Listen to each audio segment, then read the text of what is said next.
Welcome to Mayor's Night Out, 4th District, St. John Bosco School. I would like to thank Father Rick Orlinsky and Ron Chorba for the use of the facility, and also I'd like to thank Principal Mark Calvania. This is my sons, both of my sons go to this school, so it's always nice to come, quote unquote, home. So thank you very much for hosting us today. I'd like to introduce to you your 4th District Councilwoman, Councilwoman Kim Poland.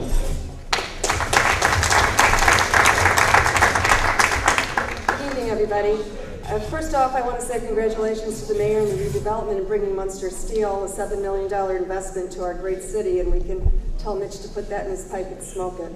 I'm going to give you a quick overview because I know the mayor's got a lot of good news to give you tonight. The overview of our 4th District improvements for 2011. 172nd Street from State Line to Holman has been totally reconstructed, which was a challenging project to say the least. We have Monroe done from 173rd to 176th Street, which looks beautiful. Catalpa is currently being done, which I believe will be finished at the end of October. We've done decorative lighting on Harrison from 165th to 176th. It looks beautiful.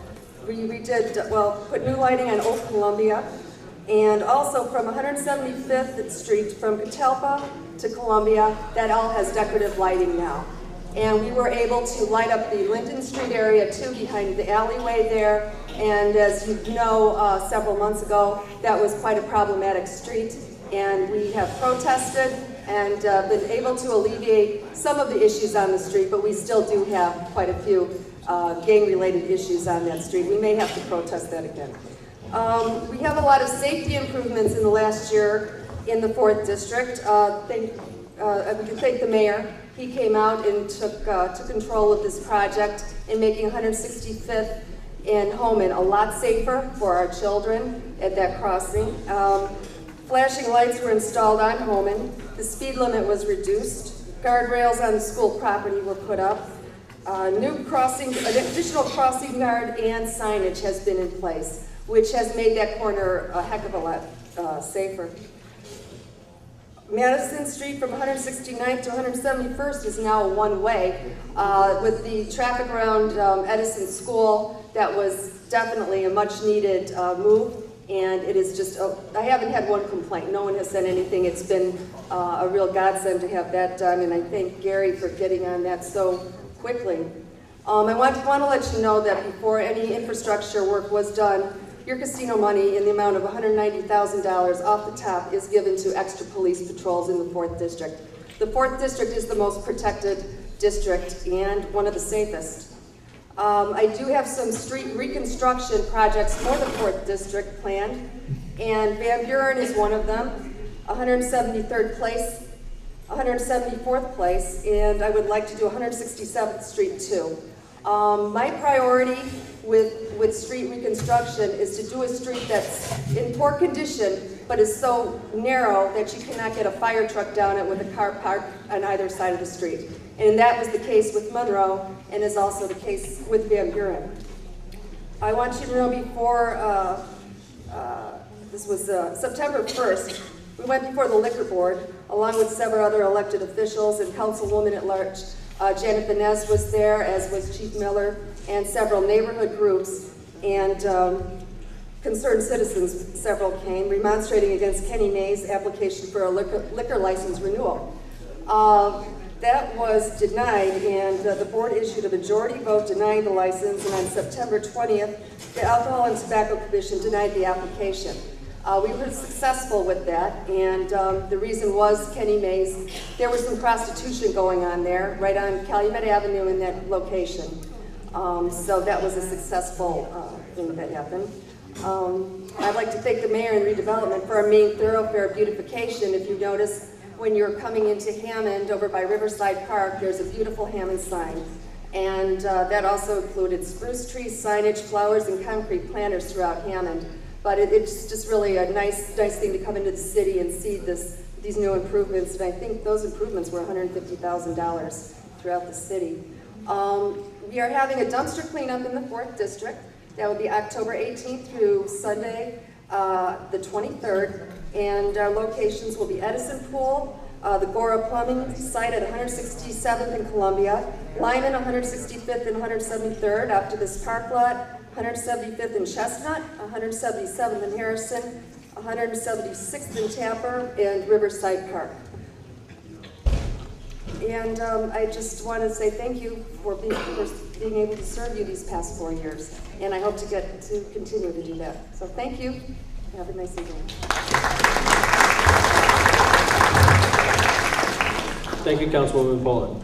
As you all know, Mayor's Night Out, we've been doing this for 7 years now. We figure we're getting close to 90 Mayor's Night Outs. One day we're going to probably actually count them. As you all know, Mayor's Night Out is 2.5 hours, 6:30 to 9 o'clock. It could go up to there. We stop Mayor's Night Out when we run out of questions. So this is all fueled and driven by your questions. Michelle's in the very back. Michelle, could you raise your hand? Michelle has forms in the very back. Michelle works in the mayor's office. She's not paid any extra for being there. She is taking on your questions. She'll give them to Donna, or Donna, there's Donna, Special Events Coordinator for the city, who will read your questions word for word. Or maybe she'll paraphrase them, but she'll get the point across. Some people, when we first started Mayor's Night, said that we don't ask the tough questions, that we skim questions or we don't. I think you'll learn it, and we've proven 90 times going around the city over the past 8 years that we ask every question. If I don't know the answer to it, I'm surrounded by my great department heads, and they do know the answer. So it's not very often that you stump us, and it's not very often that we don't know what you're talking about. So like I said, this is all driven by your written questions. So once we run out of written questions, we all go home. So please fill them out in the back. If you have an issue with the city, we got all of our department heads. So anyway, let's go ahead and start. We'll do an introduction. Kevin? Kevin Margraff, Hammond Fire Department. I'm Pat Moore, Park Department. Kurt Cook, Building. Johnny Perez, Sanitation. Matt McAllister Street. Kelly Crane, Code Enforcement. Jim Callahan, Inspections. Scott Mitchell, your Sewer Department. Kathy Kasmerzak, Recycling. Pat Reardon, Urban Enterprise Association. Brian Poland, City Planning. Ron Novak, Environmental. Stan DeStocking, City Engineer. Tom Daverton, Mayor's Chief of Staff. Brian Miller, Police Department. Mylon Krasinski, Port Authority. Bob Lundy, Controller's Office. Phil Talon, Planning and Development. Beth Jacobson, Economic Development. Owen Miller, Community Development. Sylvia Williams, Human Relations. Bruce Campbell, Information Technology. Sharon Daniels, Personnel. Maria Becerra, Housing Authority. Johnny Muta, Hammond Parks and Recreation. I just noticed something when we were going around the table. Now you just got introduced to all my department heads. There's a lot of you that actually live in the 4th District. I was looking around. Do me a favor, raise your hand if you live in the 4th District and you're a department head. So we're pretty well represented here. So it's sort of a welcome home for a lot of us. We got short drives home after we get done today. So I like to point out, when I took over as mayor, one of the problems, in my opinion, at the time, one of the things I campaigned on was a lot of the people that are surrounding me right now did not even live in the city of Hammond when I took over. It was one of my big issues early on. We changed that literally within weeks of taking over, and then we went so far as to introduce and pass residency ordinance that said if you're an employee of the city of Hammond, you have to live here. And not only that, you can't move out of the city of Hammond if you're an employee of the city of Hammond. Just basic common sense kind of stuff. I think, in my opinion, we're moving in the right direction. Obviously, I wouldn't be running for another term if I didn't think that. We're moving in the right direction. I think this one of the very early decisions we made helped that. And it's just funny looking around. I was going 4th District, 4th District, 4th District. So anyway, a lot of us are home right now. So thank you again to St. John Bosco for hosting us tonight. And Donna, how many questions do we have right now? Pretty lot, Mayor. Pretty lot. That's a technical term we use in City Hall. So I'd like to thank the elected officials in attendance also. It's always nice to have other elected officials come out. First off, Hammond City Clerk Robert Fuller. Thank you very much, Bob.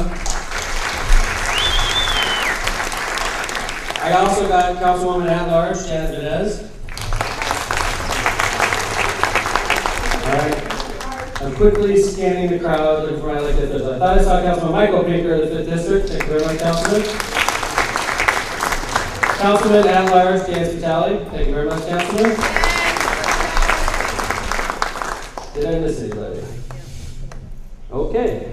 let's go ahead and get started. Oh, by the way, I wanted to point out, Sweet House Bakery, thank you very much for dropping off brownies in the back if you're hungry. Sometimes people get a little sleepy during Mayor's Night, so we have plenty of sugar and plenty of caffeine available. So anyway, Donna, let's go ahead and jump in. Okay, Mayor, good evening. There's a lot of street-related, code enforcement-related questions tonight. Okay. Let's start out Want to with lump them together so that we do like common topics? trying to. Okay, why don't we just have our city engineer and our councilwoman grab microphones, because I have a feeling we'll be talking a lot. So Stan Desotny is Hammond City Engineer for a long time. He doesn't like me to identify exactly how long, and we all just met Councilwoman. So let's go ahead and jump into the street questions, if that's all right. Okay, what is being done about increasing lighting in the alleys? I know the Councilwoman just read off a list of lighting projects. Do you want to go through them again, Councilwoman? I know some people are walking late. Is that all right? Yeah, sure. I'd like to know actually the location where we can always get extra NIPSCO lighting, and that's something I work on year-round. NIPSCO does have a long delay. It's not easy. It does seem to take us about four or 5 months now to get additional lighting, but that would be a NIPSCO issue, and I could certainly put you on the list to have that checked out and get you set up. There is a way though with NIPSCO. So, Are there specific locations where somebody needs additional lighting? This one just says the 7100 block of Columbia. 7100 block of Columbia, so it's very close. Literally, we're right on the 7100 block of Columbia. Could you give me a more exact address on that? I cannot. Okay. After that. 7100 block Columbia, we're on the 7100 block Columbia. 7130 and 7138. Okay. Directly behind my building. Okay, so you're in the buildings on the west side of Columbia. Okay, Okay, thank you're you. talking about additional lighting in your alleyways. I hardly have anybody. Street? Street? Okay. Okay. Well, you know, we can't snap our fingers and make stuff like that happen, but what we can do is take lighting complaints. I know Stan's taking the complaint down. I know your councilwoman's taking the complaint down. And what we could do is, because we do this every year where we plan, the problem is, and I don't want to speak for the councilwoman, there's more need than funds available for the need. And the lighting projects are great projects. They're going on in the 4th District just like they are in the rest of the city. And, you know, so Stan, did you want to jump in on this? Well, I'd like to say that every time we take a look at a street, that we always look at what the existing lighting is, and then what the improvements are that we can actually make. We've been using ornamental lights in most of the neighborhoods. If we use those, they sit lower, they have a better distribution because they're under the tree canopy. And we typically put 6 ornamentals in a block, which would put them in a spacing of about 100 feet. The older NIPSCO lease lighting were spaced at about 150 feet. So we get a better pattern with the ornamentals.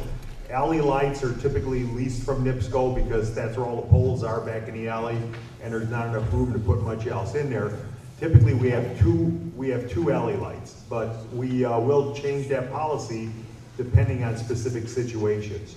So if anybody has a complaint, if they don't think there's enough light in their alley, they should contact the engineering department, 853-6336. Ask for me or Frank.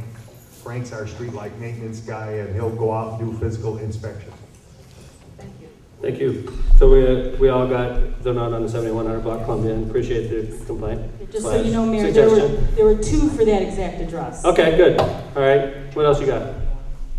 I just want to let. And one of the good reasons I want to point out to the audience before Donna jumps in, another good reason for you to fill out the questionnaire is we have your name and address so that we can respond to your complaint.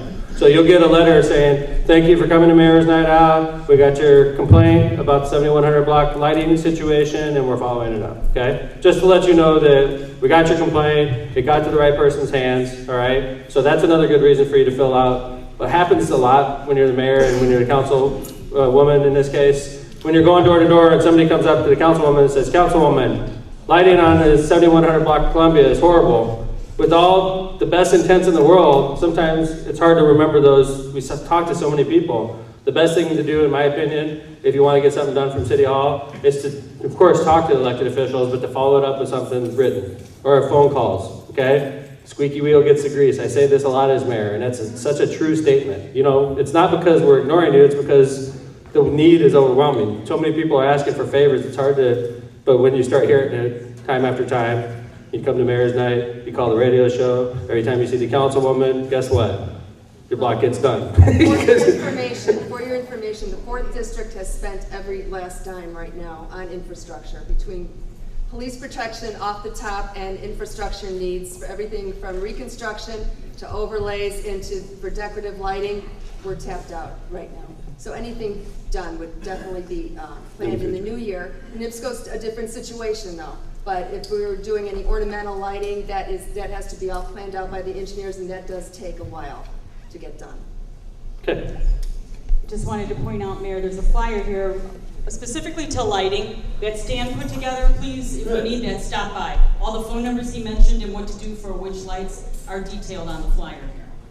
Hey, I had a question. I've been knocking on doors a lot lately. Coincidentally, been knocking on doors, and I had a situation come up in Hesville, asked about the city lighting programs. And I know the police department offers some type of lighting program, right, Chief? Yes, correct. A free outside security light on any of the corners of your house. Do you have contact? Could you grab a microphone real quick, Chief? Here, there's one right here. Could you explain a little bit about that? And I know the UEA, Pat, could you grab one also?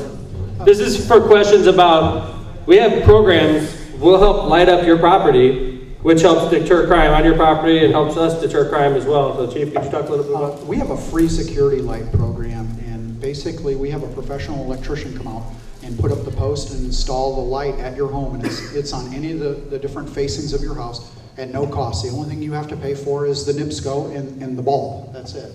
It's a really nice program. I had one put in at my house. It really lights up the house. I have it in my backyard, and I consider it kind of a weak spot in my security. Yes, ma'am. Now, does that, I went to planning today to inquire about some things, and I fall right in that in between. Are these programs for owner-occupied single-family homes or commercial properties? Well, I have like 3 buildings with 4 units each, and I fall in between there. Would that be applicable to such a building also, or not? I'm not sure. Usually it's owner-occupied. Okay. I'm not positive. I can check with community. What about the UEA, policing. Pat? Do you have? Excuse me. Our program is very similar to Chief's. Our focus is on assisting enterprise home-based households, residential, and businesses. And historically, our program is for owner-occupied, but on occasion we have done tenant-occupied. We usually work a deal with the property owner. On a business, we'll provide up to 2 lights. If more lights are needed, at their cost, those lights will be installed. And then on the home, we will install 1 light. It's a 50-watt high-pressure sodium. You choose where it's at. On rare occasion, because of structure, we're not able to put the light there, we'll find an alternative site. We've installed probably 10,000 lights. We've had this program for the better part of 20 years. If you're interested, go to helpinghammond.com. You can learn more about that. What's the phone number we can contact you? 853-6512. Our manager, very capable, Angela Arriaga, her extension is 337. My extension is 308. 6512? 6512. 853-6512 extension 308 and or 337. Okay, that's the Hammond Urban Enterprise Association. They have a great program. Also, the Hammond Police Department, Chief, what's a good number they can call? You could call my office, 852-6325 or 852-6326. Okay, good numbers for lighting at your residence. This is a program that's not taken advantage of as well as it should be. So I'm throwing the challenge. We got a lot of people in the audience right now that are concerned just like we are. This is a way you could help us, and it's free, which is nice. Yeah, Councilwoman? I would like to point out that if you have a NIPSCO light that is out on your street, there's a metal plate on the pole that gives a light the pole number, and you can report that outage yourself, either online or you can call directly to NIPSCO. What about for trees? Another thing about NIPSCO lights, our city engineer, Stan, has an excellent relationship with NIPSCO. He's been dealing with NIPSCO for a long time. It's helpful if you get it, and of course you want to talk to the councilwoman. Of course, if you see me, you want to talk to me. But it's helpful if you call the city engineer as well. Stan, you regularly take complaints like that, right? Yeah, Frank has direct contact with their streetlight maintenance department. Frank's based in engineering. He can fax over information to NIPSCO. He can do physical inspections. He's actually gone out and actually repaired a few NIPSCO lights just to get them going because NIPSCO was so slow responding. Yeah. So anyway, you got a lot of options. Stan works in City Hall. The engineer's office is on the main floor. You can call my office and we'll transfer you to the right place, which is 6501. Anyway, any other questions about lighting? Donna, do you have any more written questions? I do. Okay. 1 year has passed since the last meeting, and I'm still wondering what it will take to have the politicians let us know what it will take to have 173rd Place from Tapper to Calumet repaved and lighted, as there are only 2 lights for 3 blocks in the area. 173rd Tapper to Calumet has 9 lights. Why can't 173rd Place get more lights? They are needed. Thank you. That street, 173rd Place.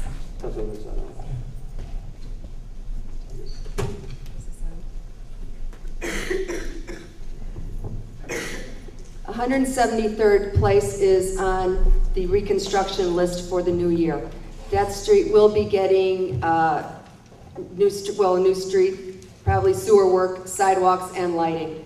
That is on the list along with 174th Place, as stated earlier. And that's going to happen next. That would be happening in 2012. Okay, but it's already budgeted and designed. That will be coming, the design will be coming in the new year. Good. Okay, and that would hopefully get done in the spring or summer.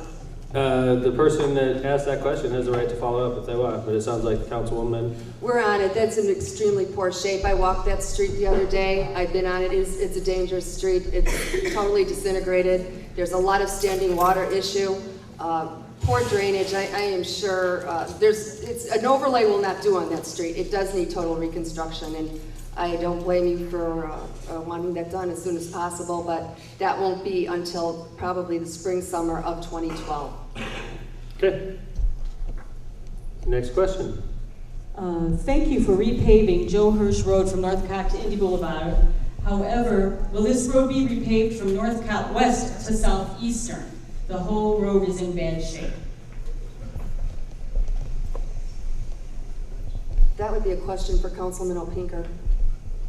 Could you go through that question again? Slower. Next so I can remember. When will Northcott West to Southeastern be repaved?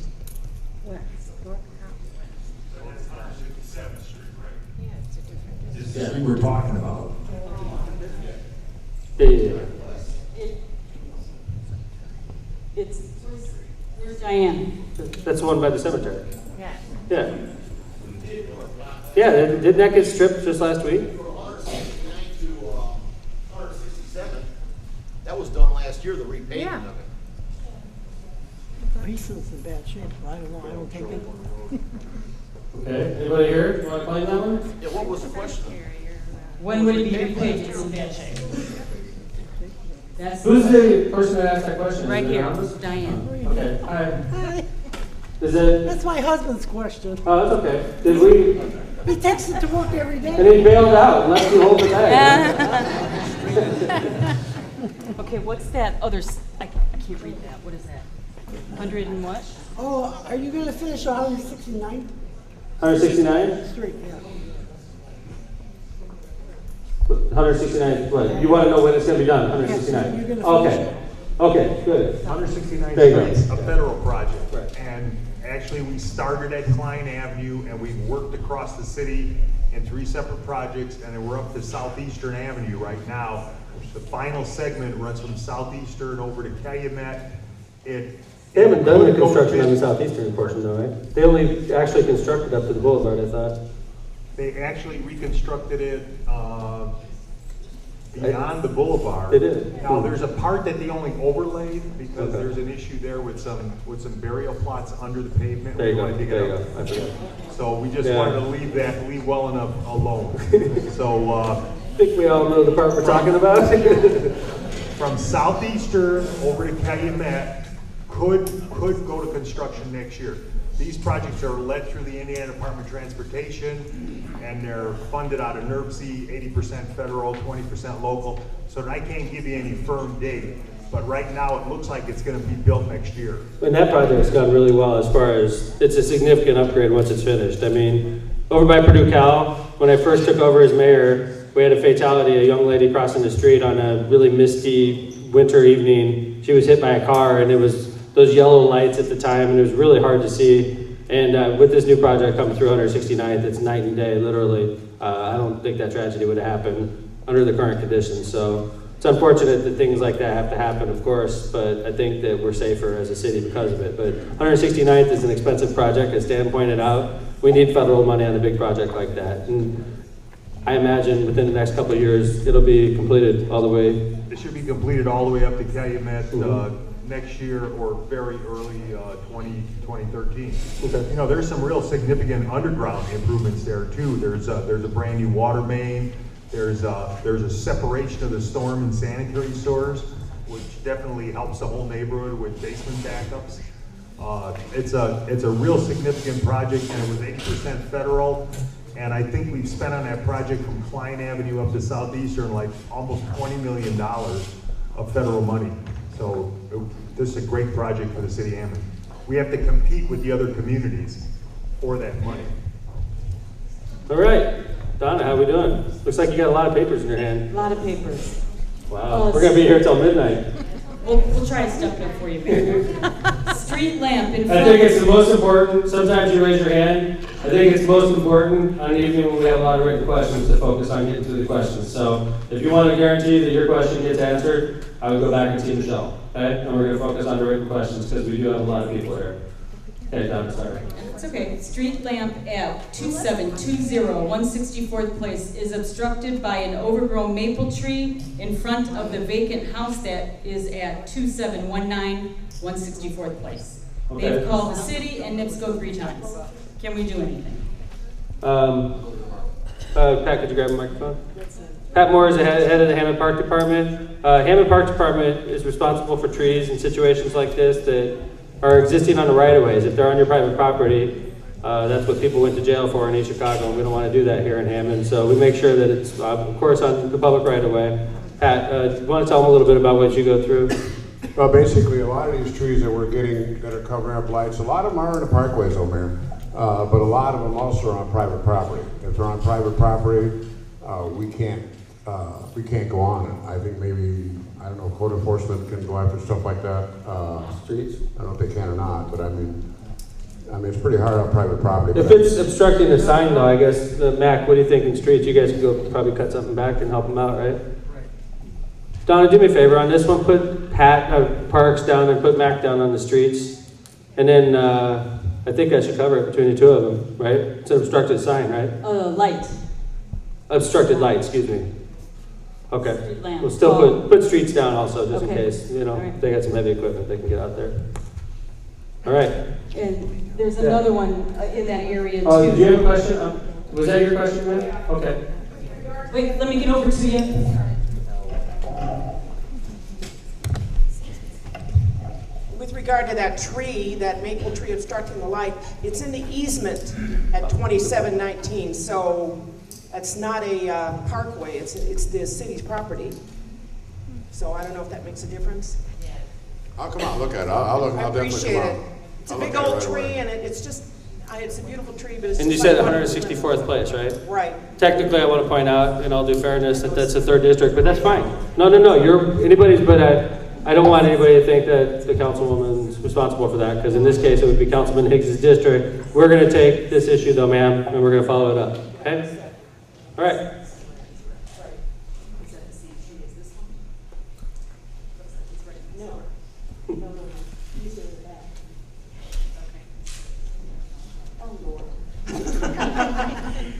We have at least, it used to be 5, now it's 3 vacant houses on our short little block. The vacant house right next door to us at 2710 164th, and yes, again, this is 3rd district, has been vacant for at least, I'd say, 5 years. What's the address again? 2710 164th place. Okay, hold on, ma'am. I think we sorry. may, do you guys already know what the problem is here? Is it on our demo list, or? Okay, I'm sorry. Keep going, ma'am. I didn't mean to interrupt you. I'm not going to talk about all of the vines and trees and weeds that are now completely taking over the house. I'm going to talk about the trees that are along, they're not even trees, they're those weed trees, mulberries, that are really hard to get out. They grow close up to fences. They're completely growing along the fence that separates 2710 from 2714, and also along the fence that's along the alley, and the limbs just go up and over the fence and out through the fence and over the wires and everything else. We have called NIPSCO several times, and I've also called the city. This was a written question you asked, right? Yes, sir. Just make sure a copy of that goes to code enforcement, to building, to inspections, to, do it to everybody. Streets, seriously, I mean, there's a lot of problems on this house. So I promise you, you will have people out there tomorrow checking out the situation, okay? And we will try to rectify. A lot of times when we do stuff like this, ma'am, and we do a research on our end, we find out maybe this house is already on the demo list. Sometimes when you say an address, and they're going, we already have the answer, that's why I interrupted you, okay? Kelly, do you have something? Just we'll go out, check the property out eventually, but once we do, if we issue a cut and clean on it, we'll go ahead and trim the bushes, trim the trees back, cut them back. They won't stump them or root them all, but they'll cut it back, clear it away. We'll get on top of that tomorrow. I'd like to, and we do this a lot where we sort of educate the public when we go out. When we say cut and clean, what that is in our terminology, what it is in reality is a judge gives us permission to go on private property, all right? We can't go on your property and cut without getting into legal liability. If a judge gives us permission because the house has been foreclosed and nobody lives there, somebody's got to cut the grass. So what we do is we hire a company to come out, cut your grass, keep your house looking clean, we lien the property, and eventually we'll get paid back for that cut. Whenever somebody clears up the title on the property, they have to clear up title with us, and we're going to get the money for the cut and clean. In the meantime, you don't have to look at a house with 4-foot tall grass. You know, it keeps our neighborhoods a little cleaner, and we eventually do get our money back. Bobby, how much do we get every year from weed liens coming into the city now? $80,000 a year. And this program only started a few years ago, right, Attorney Cantor? A few years ago we started it? You usually have a loud and booming voice, though. We've had the cut and clean lien program for several years. However, as it applies to trees, has only been recently with the recent ordinance. Okay. So if there's a nuisance tree, we can get an order to cut it as well. So basically, the $80,000 we're getting right now is money we spent maybe 3 or 4 years ago on a property to keep it sightly, right? Correct. What happens is what we do is we put a lien on the taxes, and as long as the person pays their taxes, they pay us back on the lien. So we have to wait at most maybe 6-9 months. I gotcha. In between cuts. Okay. So how can you tell if your neighbors have a cut and clean? You'll have a big, obnoxious, fluorescent green sticker on their front door. Okay? And if you see a big, obnoxious, fluorescent green sticker, that's good. Even though it's ugly, it means that we got permission from Judge Harkin to cut that property and we'll maintain it. A lot of times neighbors are great. They know that the house next door is foreclosed on and they say, you know what, I'm going to cut their grass until somebody comes in. You know, unless you want to keep doing that, that's not necessarily the best thing to do. The best thing to do is let us get the cut and clean order on it and maintain it ourselves, okay? Because what happens if your lawnmower breaks and you're not maintaining that property? So help us help you. If you have a situation like this, call it into City Hall. What's your number in code enforcement, Kelly? 853-6447. 6447. 853-6447. That's code enforcement, or you can call my office in City Hall, which is 853-6301, which is basically the hotline in City Hall. So anyway, next, Donna. Okay, where's Laura Mizak? Oh, right here. Sorry. Can you decipher this? What was your question? Oh, I wanted to know, and you probably said this earlier, but how many streetlights per feet on a block? Because on our block, we only have 2. Stan. This is when you bust out 40 years worth of experience. Stan, how many streetlights per feet is standard on a block? Typically on a residential block that has NIPSCO lights on the wood poles, we have 3 of them in a block. Unless it's an exceptionally long block. That's a standard 600-foot long block, so they're about every 150 feet. Now, if we do the ornamentals, we go 6 in a block. But it doesn't sound like your block has ornamentals, so how many NIPSCO lights do you have? We only have 2. On a regular sized city block? Well, it's on the dead end street over here by the library in Hayward. By O'Bannon. Is that a full city block? If it's a short block, it could possibly have only 2. We can take a look at it. What's the block number? 172nd Street, the 1200 block. It's right behind O'Bannon. 72nd place or street? Street. Right behind O'Bannon School. The dead end street. Right. It's 12 and 13. It's literally, you walk here, right? Yeah. Right. I hope so. I'm just kidding. Yeah, no, we walked here. Yeah. Okay. Well, we'll follow that up, ma'am. I don't think, is there an actual law, like state statute NIPSCO has to follow? There's or no right? law. So if NIPSCO only wanted to put 1 light on that block, could they do that? Yeah, we're trying to get we're trying to get a light pattern. You know, the problem is you get overgrown trees and it blocks it.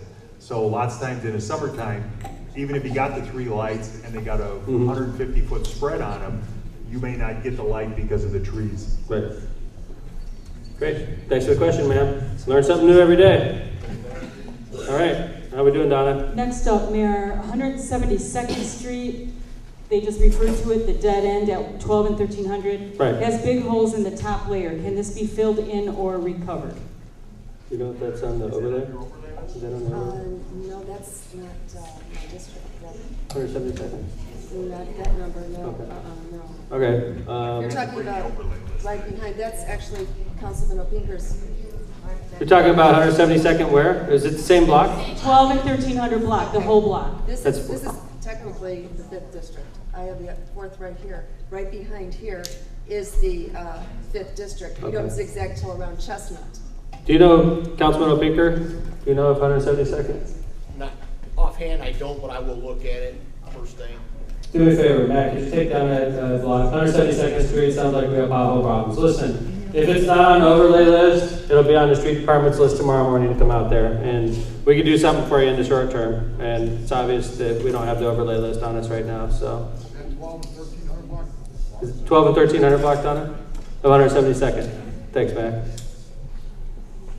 Okay. Next, Mayor, I work for a company on 179th Street. They want to know when they will be out of the flood zone. Okay. 179th Street, where? It's got to be. Julie. Oh, I know. Kennedy Industrial Park? Yeah.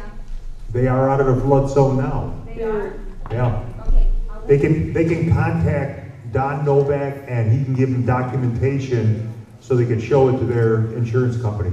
Thank you for asking. Send them out to all the residents. Yeah. You know what's funny is I was talking to the congressman's office today about this issue, and what the congressman wants to do is set up a meeting with all the residents affected. It's not just Hammond that this affects. We got 1,000 homes out of the floodplain, numerous businesses, but also Highland came out of the floodplain as well. And that was in no part of Munster, right? No, none of Munster yet. So Hammond and Highland came out of the floodplain. The congressman wants to hold a meeting and say like the Gene Shepherd Center with all the residents that are affected and all the businesses and he wants to bring FEMA and bring all the interested parties there so that you could sort of one-stop shop. Congressman's office looking to set that up right now, but basically the good thumb rule is if you live east of Northcott, which is where Cabela's is, if you live east of Northcott and are in the flood zone in Hammond, basically 7,300 blocks south, you're out of the flood zone. That includes 7,900 block in this case, all right? As of January 1st, right? Oh, no, that's effective immediately. They're effective immediately. Robertsdale's out January 12th. Thank you. Don Novak's phone number is 853-6318. You know what? We didn't send anything out to any of the businesses. We should consider doing that. Great question, ma'am. We sent it only to residents. We will follow that up. But so we will follow this up with the resident, with the businesses, but I'm pretty sure the congressman wants to set something up with the Hammond residents as well. So you'll be getting a lot more information about the flood zone very soon. All the residents should have been contacted already. In the back, Donna, you got a hand question?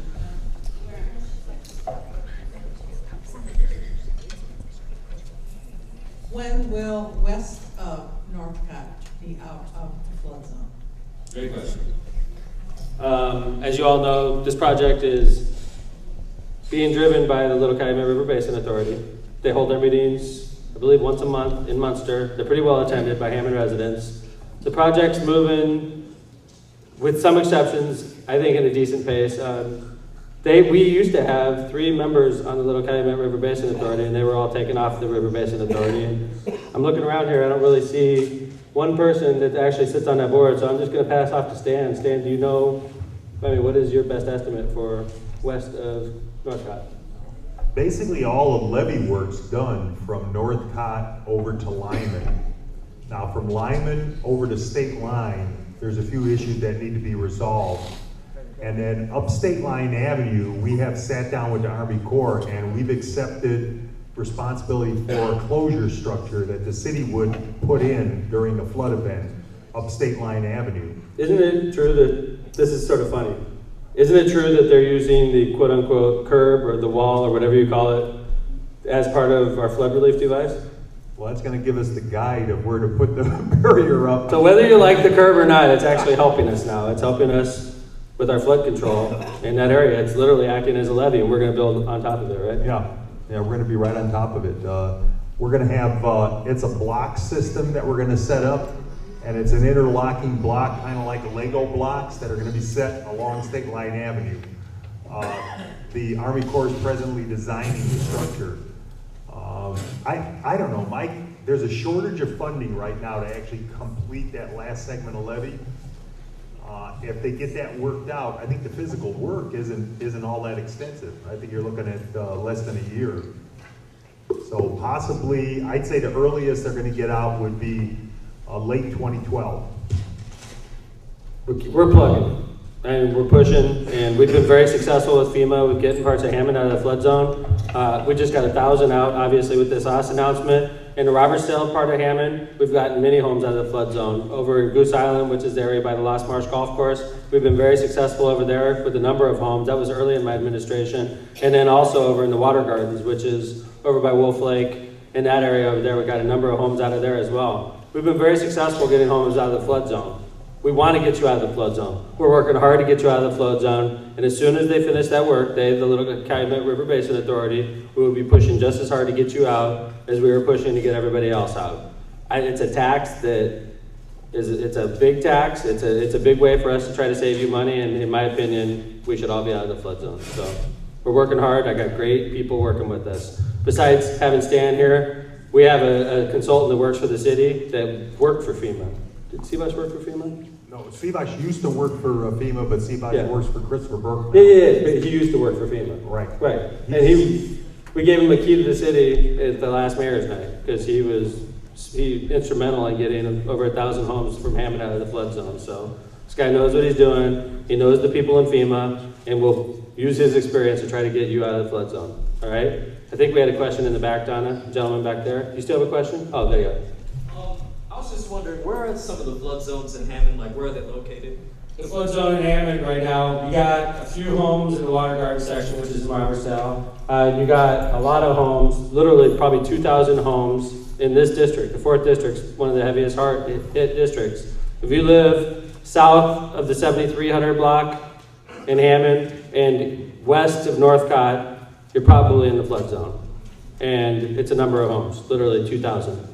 It's a big responsibility for us to get you out. Yeah. No problem. You can come to the engineering department, and we have maps that show house by house which ones are still in the flood zone.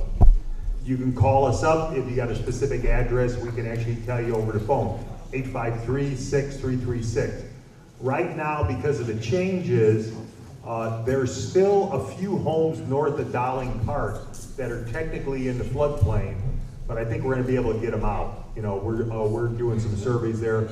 There's some homes over on McCook that, because of a mapping error, when they got the letter from the city that said that you're out of the floodplain, and they went to their insurance company, the insurance company said, well, you're still in it, but they technically aren't. There's an error on the overlay on the map, and it makes it look like they're still in it. So we're working on straightening that out. But it's a significant saving. If you're presently in a floodplain, you're probably paying $1,200 every year for flood insurance. You can keep your insurance, show that you're not in Zone A anymore by the city letter, and you probably get reduced to probably $250. And you don't really have to carry it, but we still recommend that you not drop your flood insurance. and just get the savings and save almost $1,000 every year. Okay, questions on the flood zone? I'm sorry, but I don't know the area around here very well. I'm kind of new, and I'm just wondering if I am in that flood zone still. I'm over on Coolidge between State Line and Forest. Coolidge between State Line and Forest. There's a little bit of Coolidge right close to State Line, which is still in the flood zone. But if you're right by Holman Avenue, then you aren't.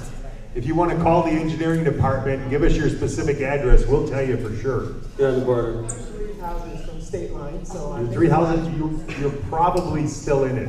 But we made a really nice bike path for you over there with this curb right next to it, so that's the positive.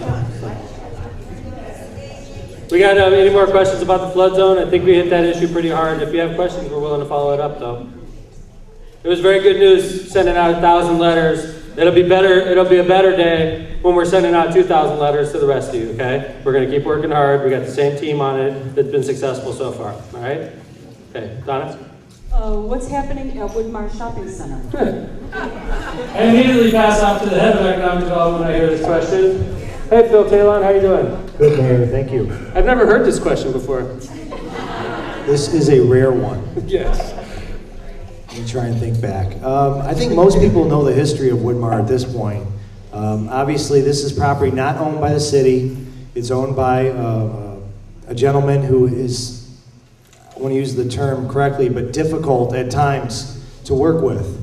The history is that we've been working with him, and approximately about a year ago, we came to terms with him on an agreement to help him get Woodmar working again, or going again, building, getting something done there. Obviously, we've all been scared that Carson's was going to leave at one point, and we wanted to bring in new developments, start something there so Carson's doesn't make a very easy decision to move somewhere else. So we came to an agreement with him. At first, it started working out very well. The structure started going up, and then approximately 2 months in, we started getting phone calls from subcontractors saying, we're not getting paid, it's difficult getting in touch with the owner, and so on and so forth. In our agreement with the owner of Woodmar, he has until February of 2012 to complete the project. Numerous times I've spoken to him. He's always giving incorrect information, probably hopeful information. He's always saying in a couple weeks it's going to start back up again. In fact, I got an email from him last week that said Woodmar is going to resume in the next few days. So I always keep my fingers crossed, but I'll never hold my breath. But the main thing is this. He has until February 2012. If that development is not done, and we're talking about a 12,000 square foot building, which you can see the structures up there now. We're talking about new tree islands, new landscaping. The billboard did come down that was on the corner of 165th and Indy, which was nice. But there's a lot of other things, new resurfacing of the entire parking lot, new lighting in Carson's, which was always a complaint that we got in our department. If it's not done by February 2012, I don't want to be him, because the city is going to go after him vigorously. Absolutely. We may end up owning them all, but the fact is, and I'm frustrated just like you are, it's like I say, and I use this hypothetical all the time, and all my department heads are rolling their eyes because I'm about to use it again, okay? Let's say you owned a home, and we wanted you to build a second story, and we wanted you to paint your home a different color. And we incentivized you to do it. We gave you some money and said, listen, we're gonna give you money, we want you to build a second story, we want you to paint your house a different color. You don't have to take our money, you don't have to build a second story, you don't have to paint it a different color, it's your property. This gentleman made decisions. He made a decision to demolish the mall and kick out all of his paying tenants. He made a decision to have Carson Prairie Scott the last standing building there, and it's still successful, which is amazing because it's a horrible situation. I mean, we want this guy to succeed. We came to the table. We're very cautious when dealing with this guy because we've heard a lot of stories. I heard he was going to bring a movie theater here once. And Phil was our new economic development guy, and he came in and said, Mayor, we got a deal for a movie theater in Hammond. I said, Phil, until I'm sitting in the front row eating popcorn, I'm not going to believe it, right?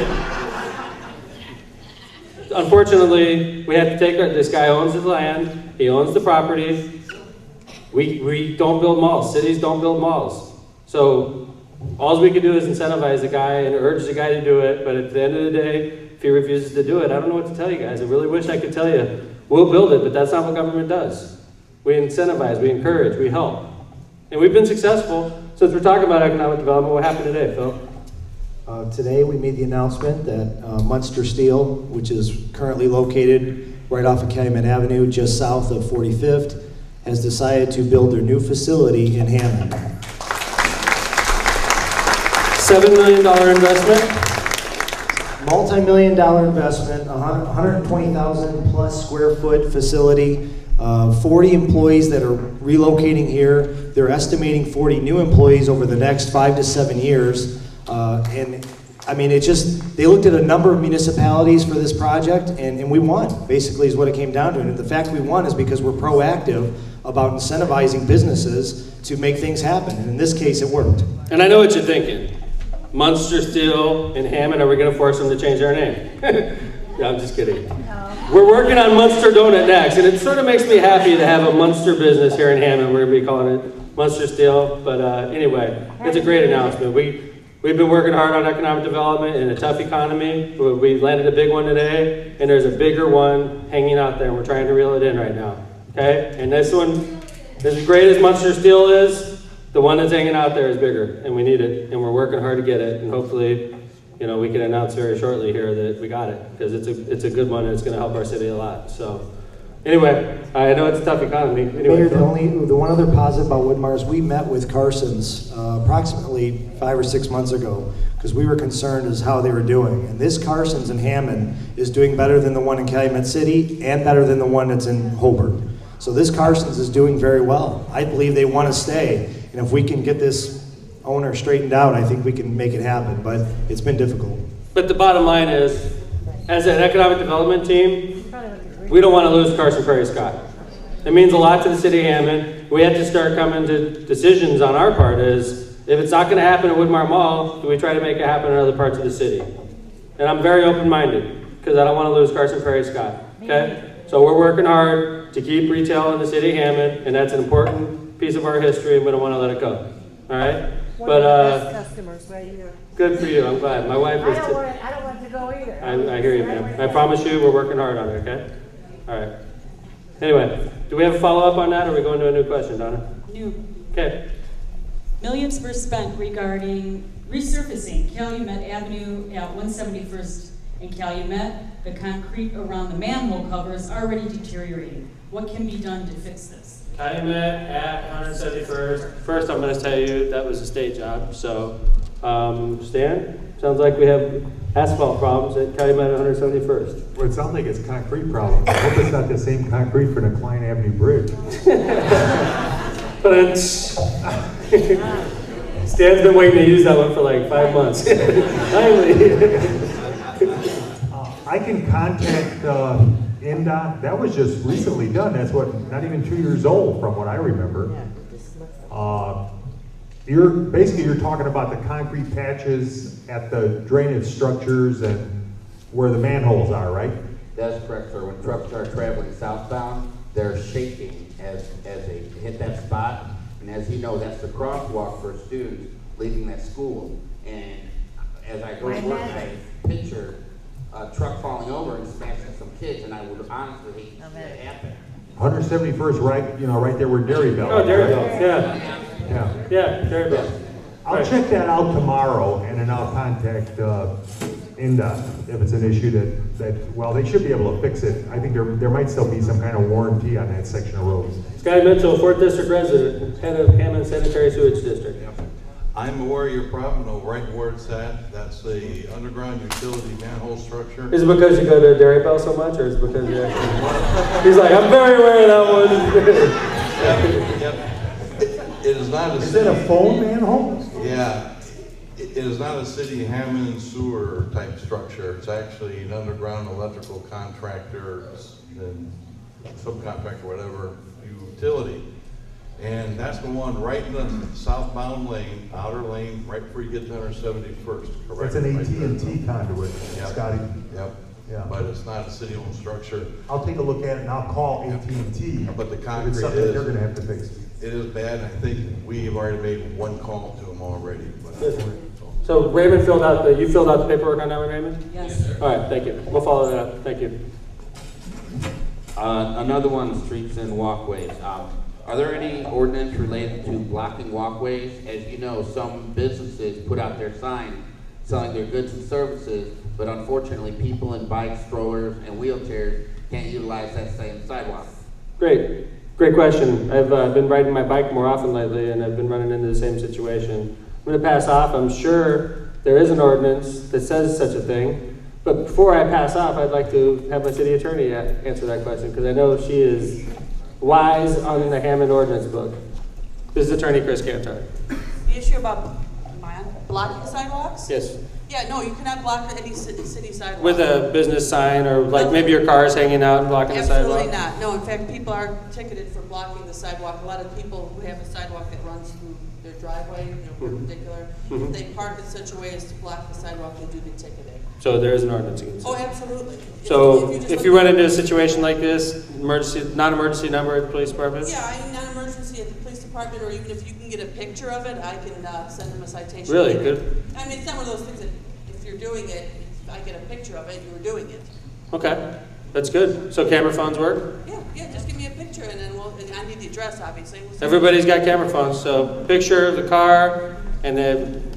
Or anything, or the sign, or sometimes people like to park like motorcycles up on the sidewalk. Gotcha. Anything like that. Okay, thank you. All right.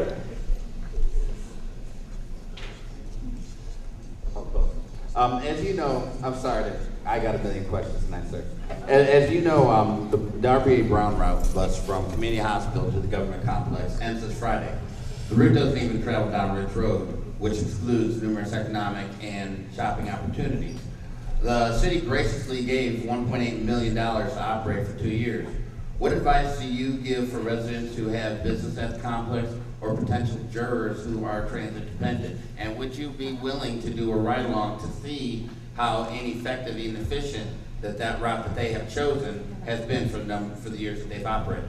I've been, I think, as far as elected officials are concerned, I'm one of the bigger proponents of regional busing. When the RBA was created, it was urged by Governor Daniels and people across the state, including the RDA, that cities get on board, quote unquote, with the RBA, the Regional Bus Authority. Hammond immediately did, and I had the support of the council.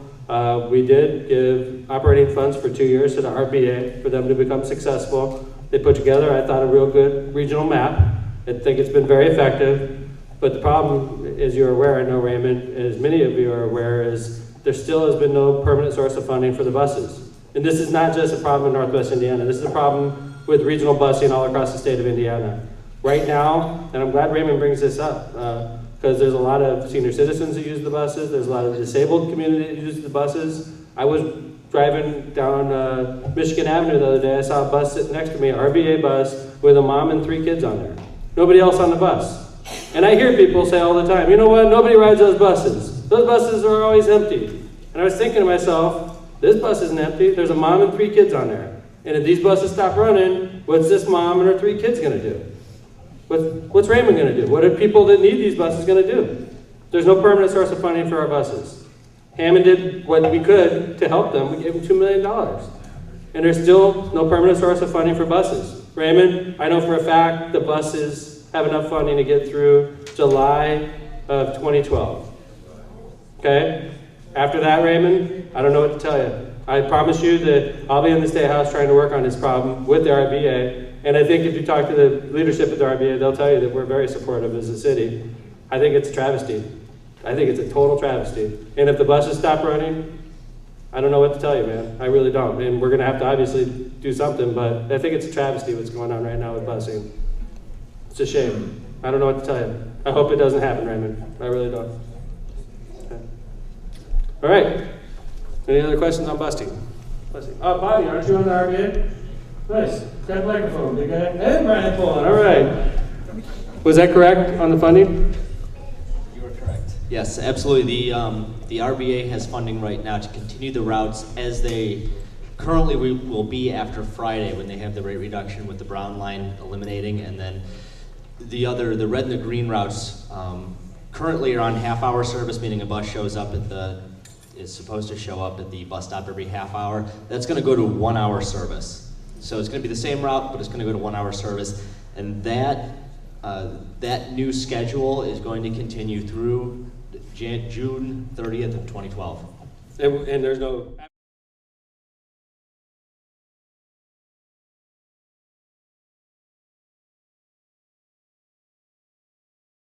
that hardly anybody knows about.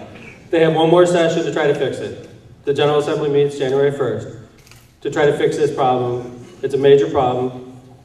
And hopefully doomsday doesn't come, but I imagine the RBA is getting ready, because once money runs out, you can't keep running buses. We did in the city of Hammond, we did what we were supposed to do. They asked us to get rid of our busing, to make it regional, we did so. Now, the city of Hammond doesn't own a single bus. We don't have any contracts with bus drivers anymore. We don't have any busing employees. We're out of the busing game. The RBA assumed all of our equipment. We have nothing. Like, for us to start a busing system would take a long, long time. So I don't know what to say. And by the way, you know, as you see, governments all across the state of Indiana are shutting down. I mean, Hammond's no exception. The property tax caps hit us hard as well. So it's not even like we're in a good position to assume busing, even if it was, you know, on top of our agenda. So that's a major issue that's going to be discussed this year in the State House. But I think Hammond did what we were supposed to do. And I think everybody, you know, all of our policymakers outside of Hammond are dropping the ball on it. So anyway, thanks for the question. Anybody have a follow-up on the busing? Okay, let's move on. Mayor, however you want to address this, there's 7 letters in varying degrees regarding the library closures. Okay. Why can't you use casino money? What are you doing about this? Why weren't the residents told sooner? Blah, blah, blah. Okay. Anybody want to be a spokesperson? Should I start reading them? Sure, we got one. Where am I going? My name is Paul Taylor. I'm the president of the Library Board of Trustees. And we were forced to close the branches because our budget had got slashed drastically. By who? Well, by the tax caps.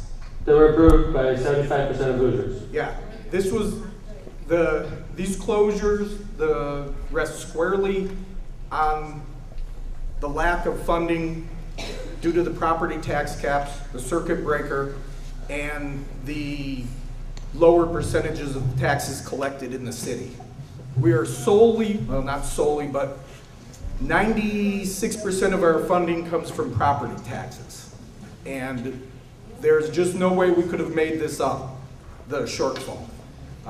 We have an operating budget of $4.3 million, and our budget was cut by $1.2 million.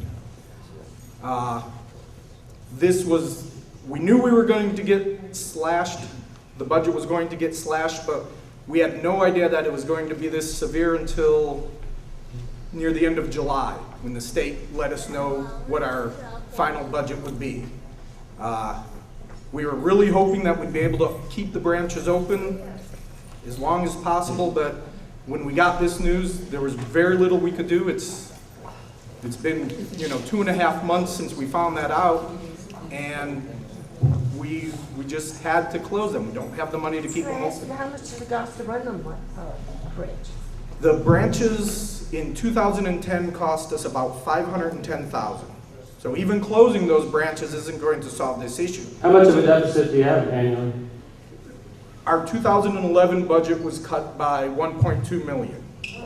So there's a lot of things that we're still cutting, and we'll be able to keep the main branch open, but there's obviously services that are going to be cut and programs that still need to be cut. And a lot of kids cry and hurt too. I agree. So my granddaughter's crying today. I'm sorry to hear that. She lives right here. She loves that library. And there's a lot of kids in that library all the time. And people using the computers. I understand. You just can't close that. You can't. We don't have the money to keep it open. We can't spend money we don't have. Somebody can find money somewhere. Are you going to casino for some of that stuff? I don't know how that would work. Well, could you find out? I'll do my best. Okay, do we have any questions about this issue? So the libraries are facing a structural deficit every year of $1.5 million. I think I'm trying to be accurate here, Paul. You save about $300,000 or $400,000 by shutting the 2 satellites. 510. 510 by shutting the 2 satellites, and you're still looking at $1 million shortfall every year. It'll be about 700, 800,000 that comes short. Okay. All right, so that's the financial picture. Casino In the money, back. how many of that? Yes, ma'am. Yes. Would it be possible to have it open on maybe 3 days a week or something like that? Would that help the budget? There's a state standard that we have to adhere to, so we're required to keep the libraries open a minimum of 55 hours a week, or else we lose our funding. So if we don't keep them open, you know, 4.5, 5 days a week, we don't get funded and we lose more money then. How many people are in your library board, Paul? There are 7. How are they appointed? One by the city council, I believe 1 by the mayor's office, 2 by the school city, 2 by the county council, and I'm not sure on the last one. There may be 3 from the school city. I think it is 3 from the school city. So you got 3 from the school city, 2 from the county council, and 2 from the city of Hammond. Has the county council been approached about trying to help with the upside down situation? Has the school city been approached about this? And let's be honest what we're talking about. I hear it from the audience. Use gaming money. Okay. I mean, if we decided to go that route, first off, I would have to change Hammond City ordinance because it doesn't allow for that right now. We'd probably have to change state law because I'm not sure if it's allowed for that right now either. And why is it now, what if the schools ran a deficit of $3 or $4 million and they were going to have to shut down programs? It's a completely, the point I'm trying to make is Hammond Library is completely independent government. Just like the township is, just like the schools are. So let's say the schools have a deficit, which they do, millions of dollars, and they're laying off teachers. Are we going to say, Mayor, why doesn't the city use the gaming money there? And then the township says, hey, we're running short on poor relief. Let's use gaming money for it. And the libraries are saying, hey, we're going to have to shut down branches. Let's use gaming money. Guys, you want to get your streets done? You want to fix the infrastructure in this city? It costs to do 1 block over $1 million. There's a lot of blocks in Hammond. The money was put there for infrastructure. Let's be honest. I followed the rule that was set in the early 90s when we got gaming money. Infrastructure. Hammond is held up as an example because we use our money very well. The Republicans downstate that are beating us up, they actually hold us up and say, you know what, Hammond does it right with gaming money. I hear it all the time. I tell you guys, it's a slippery slope. You start using money to bail out other levels of government. I have 1 appointment out of 7 to that board. And the first person they come to is the mayor. Let's use gaming money. Have you gone to the school city? I bet you they haven't. Have you gone to the county council? I bet you they haven't. I don't think it's fair. You put me in a bad spot, in my opinion, in the newspaper today. We don't get 1 red cent of casino money. And believe me, I got complaints today, Paul. And I'm being honest with you. I don't think it was fair what you did. Okay? I don't think, okay. But you know what? I don't make state law, Paul. It was set up that way.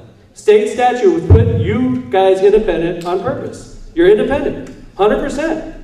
I have never interfered with library operations. I've never really been asked anything. I've never been consulted on decisions you guys are making. Now you're in dire straits. $1.5 million upside down, and you throw me under the bus today. And I'm being honest with you, it wasn't fair, Paul. And I don't think it's fair that people are in here firing shots at me. I like libraries. I read more than anybody I know. But now, is that the answer, Paul? We give you $1.5 million. Guess what? The schools are coming next month. We need $3 million, or we're going to shut down band. And then somebody else is going to come. Poor relief. We're getting deficits. Poor people are going to lose their benefits. Throw gaming money at it. You want me to be popular? You're not going to have any gaming money for your streets. You're not going to be getting the improvements we're getting because we're going to run out of money if we keep on throwing it everywhere. It's not a popular thing to say, especially in election year, but then again, you guys decided to make it political anyway. So let's talk. This is not a popular position, but I'm being the mayor right now. I'm being the mayor right now. You can't say yes to everybody.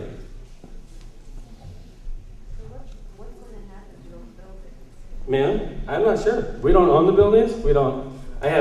Don't set the rules for the buildings. I've never interfered, consulted with. The libraries have done a fine job. I respect them and their autonomy, their independence. I don't insert myself into their policy making. The first time they run into trouble, mayor gets thrown under the bus. Thanks. Yes, ma'am.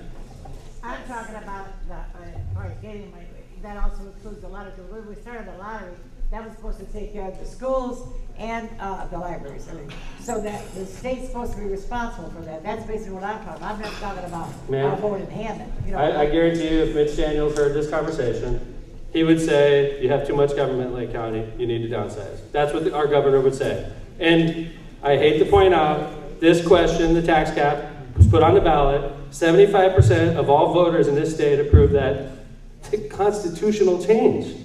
This is part of our Constitution, that property taxes are limited. This isn't something Mayor McDermott did. This is something that was pushed by Governor Daniels. It was approved by 75% of voters. Now it's actually starting to hit us, and we're saying, wait a second, I don't want to lose my library. You guys we got to pay attention when we're voting on things then.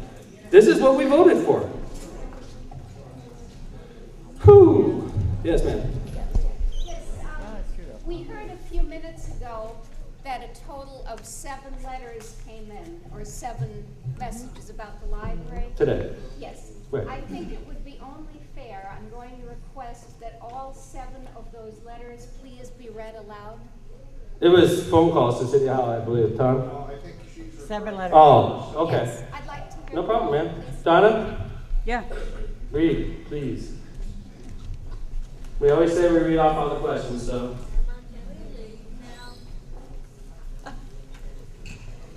Okay, here's one. Why are the libraries being closed? What will the money be used that is?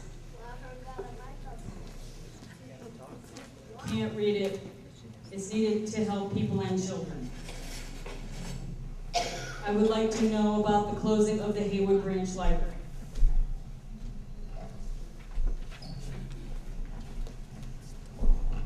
Library closures, please don't let it happen. Kids in school need them. Surely we can find budget cuts somewhere to keep the Haywood and Howard open.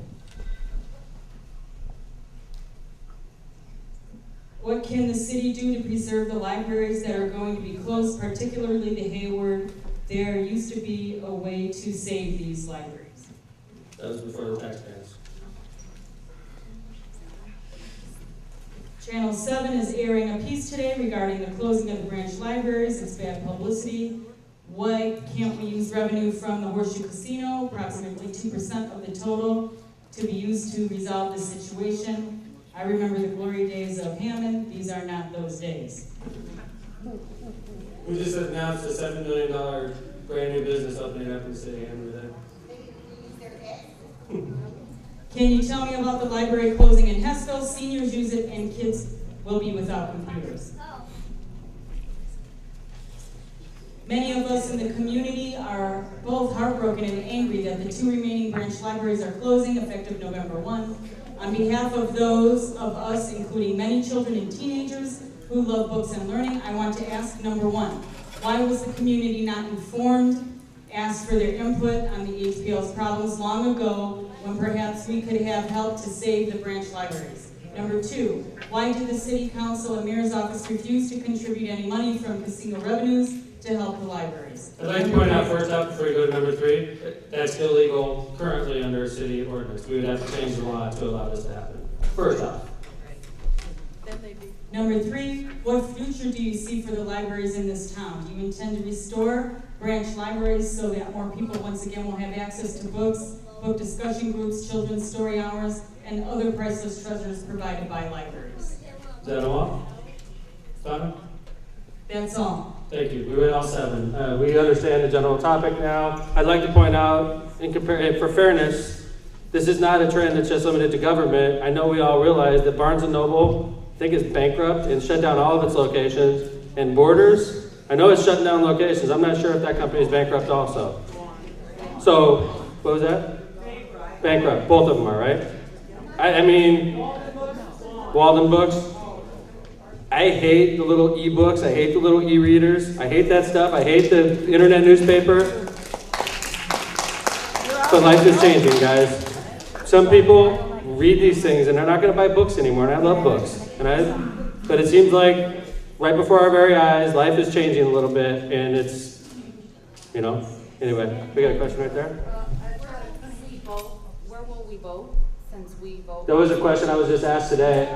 I mean, that's something that, first off, the library board, and there's, both of the satellites are polling locations. I know the libraries announced today they were shutting both satellites as of November 1st, which is 1 week before the election. I'm not sure if they plan to kick us out or if they plan to let the buildings open that day or not. I'd like to point out, the city of Hammond does not run the library buildings. We do not set the policy in the library buildings. We did not make a contract with the party to have a polling place there. These are things that have to be decided between the person that made the polling place there and the library, okay?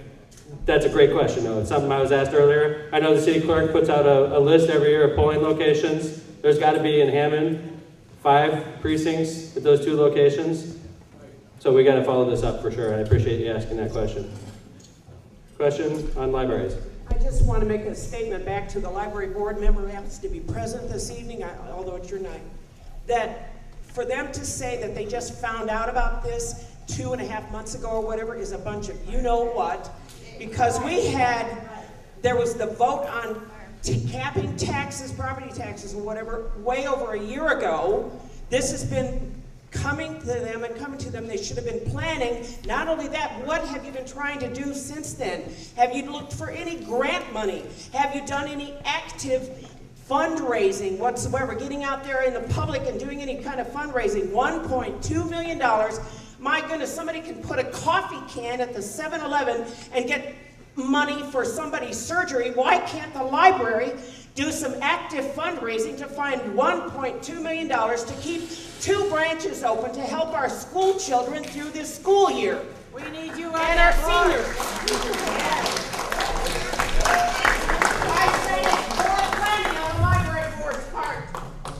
Thank you. And one question, and I know Tom D'Albertino has been helping me through this process, is going to come in a second. It was asked earlier, why didn't we inform the public about this situation?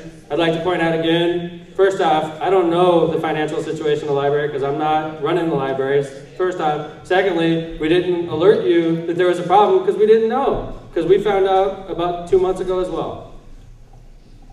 All right, Tom, sorry. Well, Mayor, I want to point out, Milo Krasinski, of course, knows this better than anyone because he used to live right across the street from a branch in Robertsdale. The downsizing of the libraries has been going on for almost 10 years. 9 years ago, they closed 4 branches across the city. So this isn't something that happened overnight. I mean, it's been happening for a long, long time. And the citizens in Robertsdale, North Hammond, and other areas of the city lost their library, their branch libraries 9 years ago. So it's been a trend that's been out there for some time. And I think you're right when you say that there could have been some more advanced notice and planning. Yeah, in the very back, we got a question, Donna. For a plan for possibly saving the libraries, couldn't we take some of the volume of the books from the libraries and moving them to like the central bench? Or also taking some of those responsibilities from the trustee board for the libraries and hopefully making like a partnership with the schools, possibly working that way. Would that be possible? A lot of the stuff that you're talking about, great recommendations. And plus, you have to keep in mind that there's another level of government called the Lake County Library System. I don't know if they've been consulted or are aware of the situation. These are issues that I have questions as well, but I'd like to point out that I'm not a library trustee. I'm not inside of these meetings. I don't do financial planning with them. I don't hire people. I don't fire people. I'm not part of this. So like, all I know is I'm reading the newspaper this morning and I'm the bad guy because I'm not throwing millions of dollars at it. If you want a mayor that just goes and throws millions of dollars every time there's a newspaper article, I'm worried for the future of this city. You want the type of mayor that's going to read something that's bad about him and still stick to his guns. That's what I'm doing. I'm doing the right thing for you. I'm just as sick as anybody that this is happening, but that's not my job. My job is to run the city. This is what we do. You don't have library trustees up on Mayor's Night Out because they're not part of our administration. This is a problem. I agree. We want to keep our libraries open, of course, but this is not my job.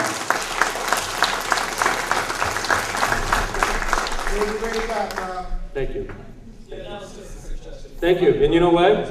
I talked to our state rep, Linda Lawson, today, and she is very aware of the situation, and she's aware that she may have to carry a bill next year to try to change the composition of how the library board's made up. Maybe it does become a part of the county, or maybe they change the composition. I don't know. But right now, I'm just as concerned as you. I have 4 kids, just like a lot of people in this room. My kids like to read also. I think libraries are important, but I have a job to do, and that's, to make sure that when you dial 911, we answer, to make sure that your housing's safe, to make sure we're bringing business here. And it's a hard job, and we're doing a good job. And it's not fair to beat me up for something I have absolutely no control over. It's not fair. It wasn't fair this morning, Paul, in my opinion. Okay, anybody else on the library issue? We knew it was going to come up. I appreciate you guys, and never let it be said that we don't ask or read off every question that's asked. So, anyway, nobody else? Oh, sir. My question regarded the glory days of Hammond. My parents were in business downtown for 50 years. You can be quite certain that both my father and Mr. Hayward would be appalled by this situation. Thank you, Mr. Mayor. Thank you, sir. Okay. All right, let's move on. Next question. Okay, Mayor. You have a lot of questions left? A ton. We better get moving. Yeah. Sent a letter to Mayor on 5/31/11 about my sewer pipe was discontinued after city updated a main sewer. I talked and met with Sanitary District of Hammond 4 times, no response so far. Is this right off the Salt Avenue? There's no address on the statement. State line on our 72nd? Oh, okay. Is this one particular house we're talking about? It doesn't say anything about the address or where it's located. Oh, we have to play this. Well, first of all, my English is not good enough. I try to speak slowly, address this issue, and I wish, everybody can help me. If you have questions, ask me, okay? I'm an investor. I invested 24 houses in Hammond, and we remodeled the house and rented this house out. Every year we pay about 60,000 property tax in Hammond to Hammond. And one of my rental house has a sewer problem since May, and we sent a letter to mayor office on May 29, 2011 this year. And then later, I have a chance to talk to Stan and Scott, about this issue 2 times. And also, I have a chance to talk to the sanitary and Hammond, distributor as a community, okay? I talked in front of the city attorney and addressed this issue. But so far, they are very nice. They are good listeners. And they listen to me. But so far, I didn't have any solution from this issue. And my lawyer tell me, okay, the court claim notice require 180 days to file the court to Hammond City. So if the city cannot solve this problem within 180 days, then I have to. I don't want. Then I have to file a court claim notice to the city. It will be next month around the 20th. It will be the 180 days over. The first time I sent you the letter to the mayor office is May 29, 2011. Okay. So I wish this issue, because the city updated the sewer line, then discontinue our old sewer line. Okay. And they do not connect the new sewer line to us. They don't have a connection. Right? I talked to my city engineer, and he's aware of the situation. Stan, do you want to jump in there and inform the crowd what's going on? Yeah, this is a private sewer line that's failing. It actually runs across somebody else's property. We cannot work on private sewer lines. We can only work on the sewer out in the street. She has an option. We gave her 2 locations. She could either fix the existing line, or she could tie in to the sewer over at 172nd Street. But she needs to do the work. We can't do it. It's against the law. I already do the work. As city do for other family. When the city updated the sewer line, city never ask each family to find their connection. City find the city self, then connect by city self. Right now, I only request the city find the connection of my old line and connect the city new line. This is the same job, same work city do that to each my neighbor. Why not do for me? The city update line, discontinue our old line. Did the city forgot? Actually, the city forgot connect our old line to the new city line. Okay. Sounds like there's a disagreement about how this went down, right? She thinks that we I made a don't think mistake. there's any disagreement, she just needs to fix the sewer line. We cannot fix, if somebody's sewer line breaks, and And it's it's on not on a private public property. right of way, Right. they have to fix it. And hers is amplified by the fact it goes across somebody else's property? Yes. Our sewer line not has problem. The problem is the connection. Okay. The city Ma'am, I'm gonna do this, okay? lost the connection of the city of All right. This is, sometimes when we bog down on a single piece of property, I sort of bounce. And I invite you to come up and talk to us after. And I wanna give you some advice. I think in a case like this, it may be helpful if you have an attorney or somebody helping you out, okay? Not necessarily because there's a lawsuit, but sometimes it's easier if you have an attorney helping you out, because it sounds like it's sort of a complicated situation, okay? So I'm just trying to help you. It may help you if you get an attorney that, you know, and they shouldn't charge you very much either. It's not very complicated of an issue. I just want the city to connect our sewer, and the city to other families. Okay. All right. Any sewer line between the city and sewer line to our house, that's our responsibility. Okay. But the connection, connected to the new sewer line is the city responsibility.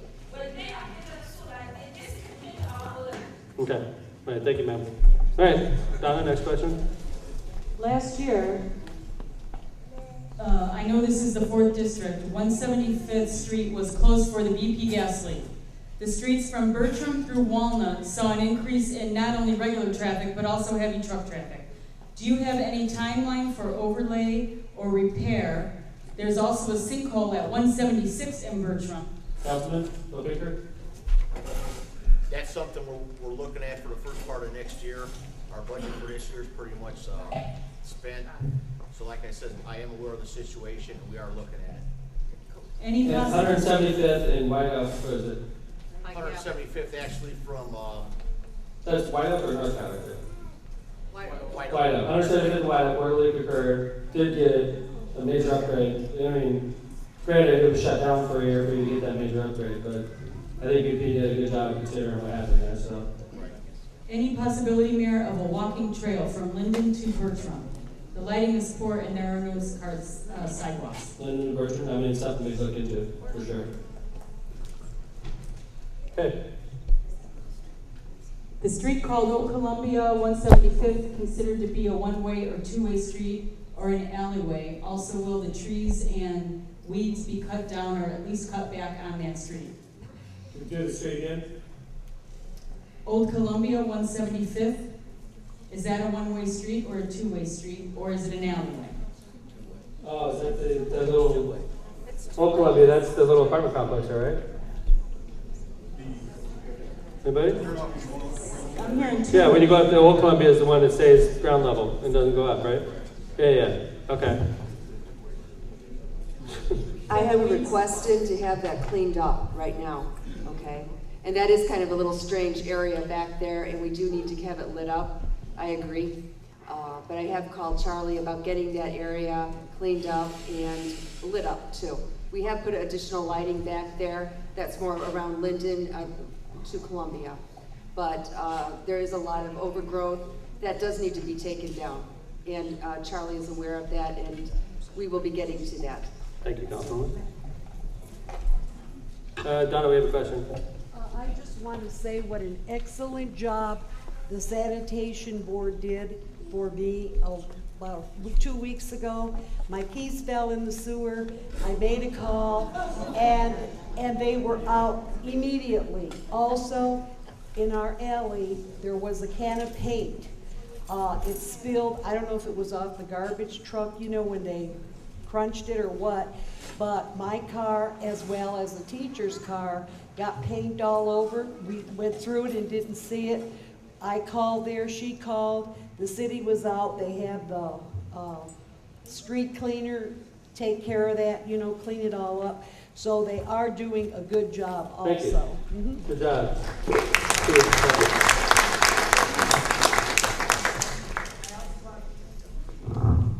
I also want to know, as long as you're talking about paint, recycling department is having a latex paint drive, so you don't have to put it in your garbage. We're doing that on October 7th, so just bring it over to the recycling center. Technically, you're not supposed to put it in your garbage, right, Johnny? Well, a lot of times as far as latex paint, what the sanitation department asks is that you dry it out, put kitty litter in it or something like that. As far as oil-based paint, we take that at the recycling center, and that's put for the household hazardous waste days. But on October 7th, we're going to be taking the latex paint too. By the way, I wanted to ask you a question. I noticed a crazy-looking red Beetle-looking car out there. Could you tell us a little bit about that new vehicle added to Hammond's fleet? Okay, the mayor's office applied for a grant with the Clean Cities and also with Think City. And it is, if you go outside, you can't miss it. It's a red car, and it's about half the size of probably everyone's car that's over here. And it's an electric car. There's not an ounce of gasoline that goes in it, which is great because the car that the recycling department had that I used was going for 11 miles per gallon. So this is great. It's a car that's going to be driven all throughout the city. It's going to be utilized for any kind of activities. If you want any of your crime watches to have me go to your crime watches to have it looked at, any of the schools, churches, I'd be happy to come there, do a recycling program, bring the car out there, and you'll be able to see what an electric car looks like and how it runs. It goes for approximately 100 miles before it needs charging, and it'll be fully charged in about 8 hours. So standard outlet too, right? Yeah, all you do is unplug your coffee pot and plug the car in. So we're trying to figure out what kind of design to put on it, so you guys can think of something. It's a red car. I'm thinking like a ladybug or something like that, but hey, you know, I'm not an artist, so. Well, we like to call it Sparky. Sparky? Okay. All right. Donna gave me the universal symbol that we have lots of questions left, and it's 8 o'clock, so we're going to try to start moving through some questions here. We got 10 left, at least. So let's start moving. Ready? Yes. Would it be possible to get a state-of-the-art sports complex? My daughter plays AAU basketball. We travel from Wisconsin to Bourbonnais. Our city can greatly benefit from the revenue to hold sports tournaments. Okay. I would argue that you do. First off, it depends on the sport we're talking about. In the 4th District, I would argue that you do, and I would go on the record to say right now, in 2013, I'm 90% sure that you're going to be hosting the Cal Ripken 12-year-old World Series in the 4th District. So I would like to say we do have world-class sports facilities. Now, for AAU basketball, maybe we don't have what other cities have, but we do have the Shepherd Center, which is a pretty good place too. Donna? She wants basketball, not baseball. Not baseball. Okay, we're working on it, okay? We did a really good job on baseball across the city. We're working on our bike paths right now, which is another big improvement, especially in the 4th District, funny enough. We're working on soccer fields right now in the 6th District, and we also did 2 skateboard parks. So we've done a lot of park improvements over the last 8 years, so, which is very nice. What is being planned on Columbia between 172nd and 175th, the old Columbia Square housing? What's that again? I'm sorry. The old Columbia Square, what is being planned there? Columbia Center. Oh, I'm sorry. I'm sorry. Columbia Center, I apologize. Hi, Maria Becerra from Hammond Housing. You got a lot of construction going on right now in Hammond Housing. Hello. If you pass by Chestnut, you can't help but notice that we have demolished all the old the last 2-story brick building actually went down yesterday, and what is going to replace that is duplexes. And on Columbia, we are gutting those that you see that are completely gutted. We're actually going to have what the first granny units where the in-laws or grandma could live on the main level independently, and family can also be living there in the same duplex. So we are going to have 2 granny units. We're going to see how that goes because more and more of us are living longer, and we do have families living with families. So we're going to be the first to do that here. And on Chestnut, you're actually going to see duplexes. We're going to have driveways, which is going to help with some of the parking issues that we've had in the past. But on Chestnut, that will be all brand new construction that will be there. There will be 49 duplexes, and it's replacing the old high-density 5 and 6plexes that we've had there since 1938. And that will be mixed income. We have rents as high as $860. It really is a range of income. So there will be a change, and that's another phase, and there will be another phase following that, hopefully in 2013 if we apply in 2012. Thank you, Maria. That's in the last 8 years, it's 100%. No, we didn't get 100%. We got like 80%, right? One more phase. 80% of Columbia Center over the last 8 years has been completely remodeled. So Maria's helped us out a lot in that regard, and probably deserves a big round of applause. So. Okay, let's keep moving. The new building at Pulaski Park is not being used. I inquired to rent the space for an upcoming party. No one has any information. Please help. Pulaski Park is a very busy park. As mayor, I try to spread myself out across the city as much as possible, and I live in the 5th district, and my kids go to school here. For a long time, my kids played football in the 6th district, baseball in the 4th district, but I didn't get too many chances to go up north. So this year we changed it up a little bit. My son's playing for the Patriots, whose practice facility is Pulaski Park. And another park we've done a lot of improvements to. It's got a brand new skateboard park. It's got a lot of upgrades done to the whole park in there. It's a very busy park. Now, as far as the facility itself, I'm not sure how busy that is, but I can tell you the park itself, probably one of our busier parks in the city. Pat, have you heard this complaint before? Yes. We just at the last park board meeting approved the rates for what we're going to be charging out there for that. We had a little bit of a problem because of your labor costs and your utility costs. I haven't bought the equipment for it yet, such as the tables, the chairs, furnishings like that, but it will be rented out by probably no later than December, I would imagine. Okay. Sorry about that, but it is a brand new building, so we're trying to work through the kinks. But as far as Pulaski Park itself, pretty busy park. I'd put it up there. I'd put it up against Optimist as far as, and Optimist is a busy park. I'd put it right up there in the same ballpark as Optimist or Hessville. It's a busy park. So anyway, thanks for the question. What is the purpose of the Greater Calumet construction? What's that? What is the purpose of the Greater Calumet construction? I'm stumped. Anybody? Grand Calumet. Grand Calumet dredging? You think, Donna? I've never heard of it. Anybody want to claim that question? Yeah, I was just wondering, it looked like there was being construction done on the Calumet River. Okay, on the river, okay, good, okay. That was announced by Governor Mitch Daniels 4.5 years ago, and give him credit, they announced it during his campaign. I'm not gonna bang on the guy, I mean, I understand how things work.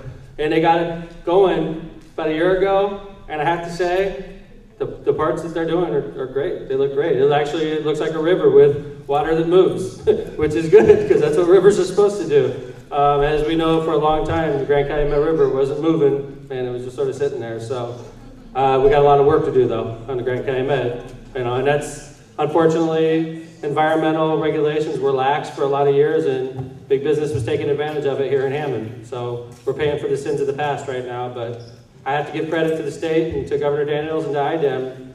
They've done a good job in that regard. Ron, do you have anything you want to add to that? This is Ron Novak, head of Hammond Department of Environmental. Yeah, essentially what they're doing is removing contaminated sediment there and then sealing the river bottom.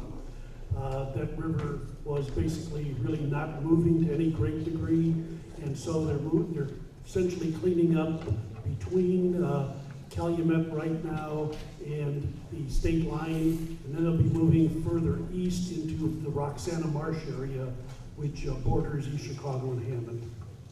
Thank you, Ron. All right, Donna. Police matters. Good. Chief Miller. Step right up. Why are our children being negatively targeted by the Hammond Housing Authority Police? My daughter is 12 years old with 3 tickets. No parent contact or notification from law enforcement.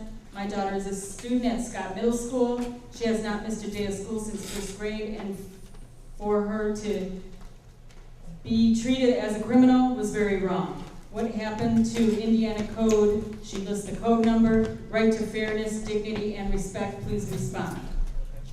Okay. That would be, you want to talk to her after? Chief?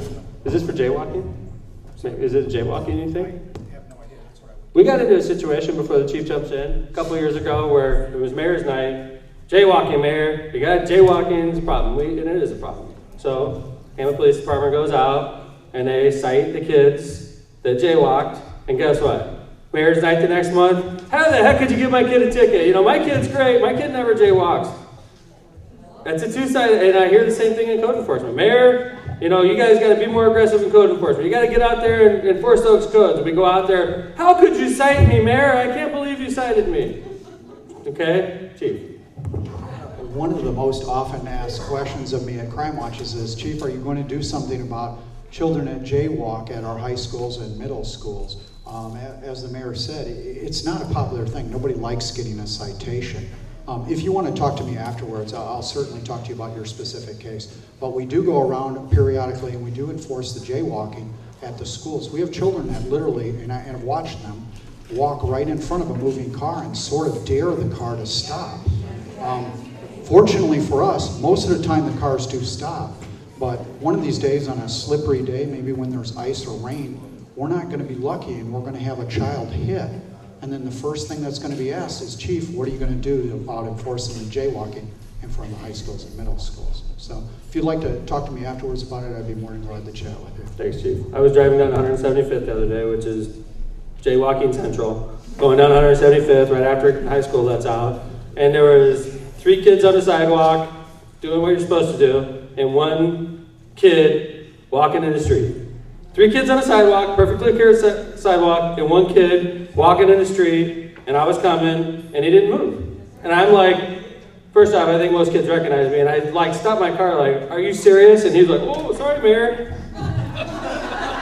I mean, it drives me crazy, guys. I remember very specifically, right over by Tom Saz's business, right over there, right off 173rd, stopping and talking to a group of like 30 kids that were congregating in the street. Some of those kids may be in there right now. I got out and said, guys, I know you're good kids, but you don't look like good kids when you're 30 kids in the middle of the street right now. And if a police officer pulls up and sees 30 kids in the middle of the street, he's not going to be a nice guy like the mayor was.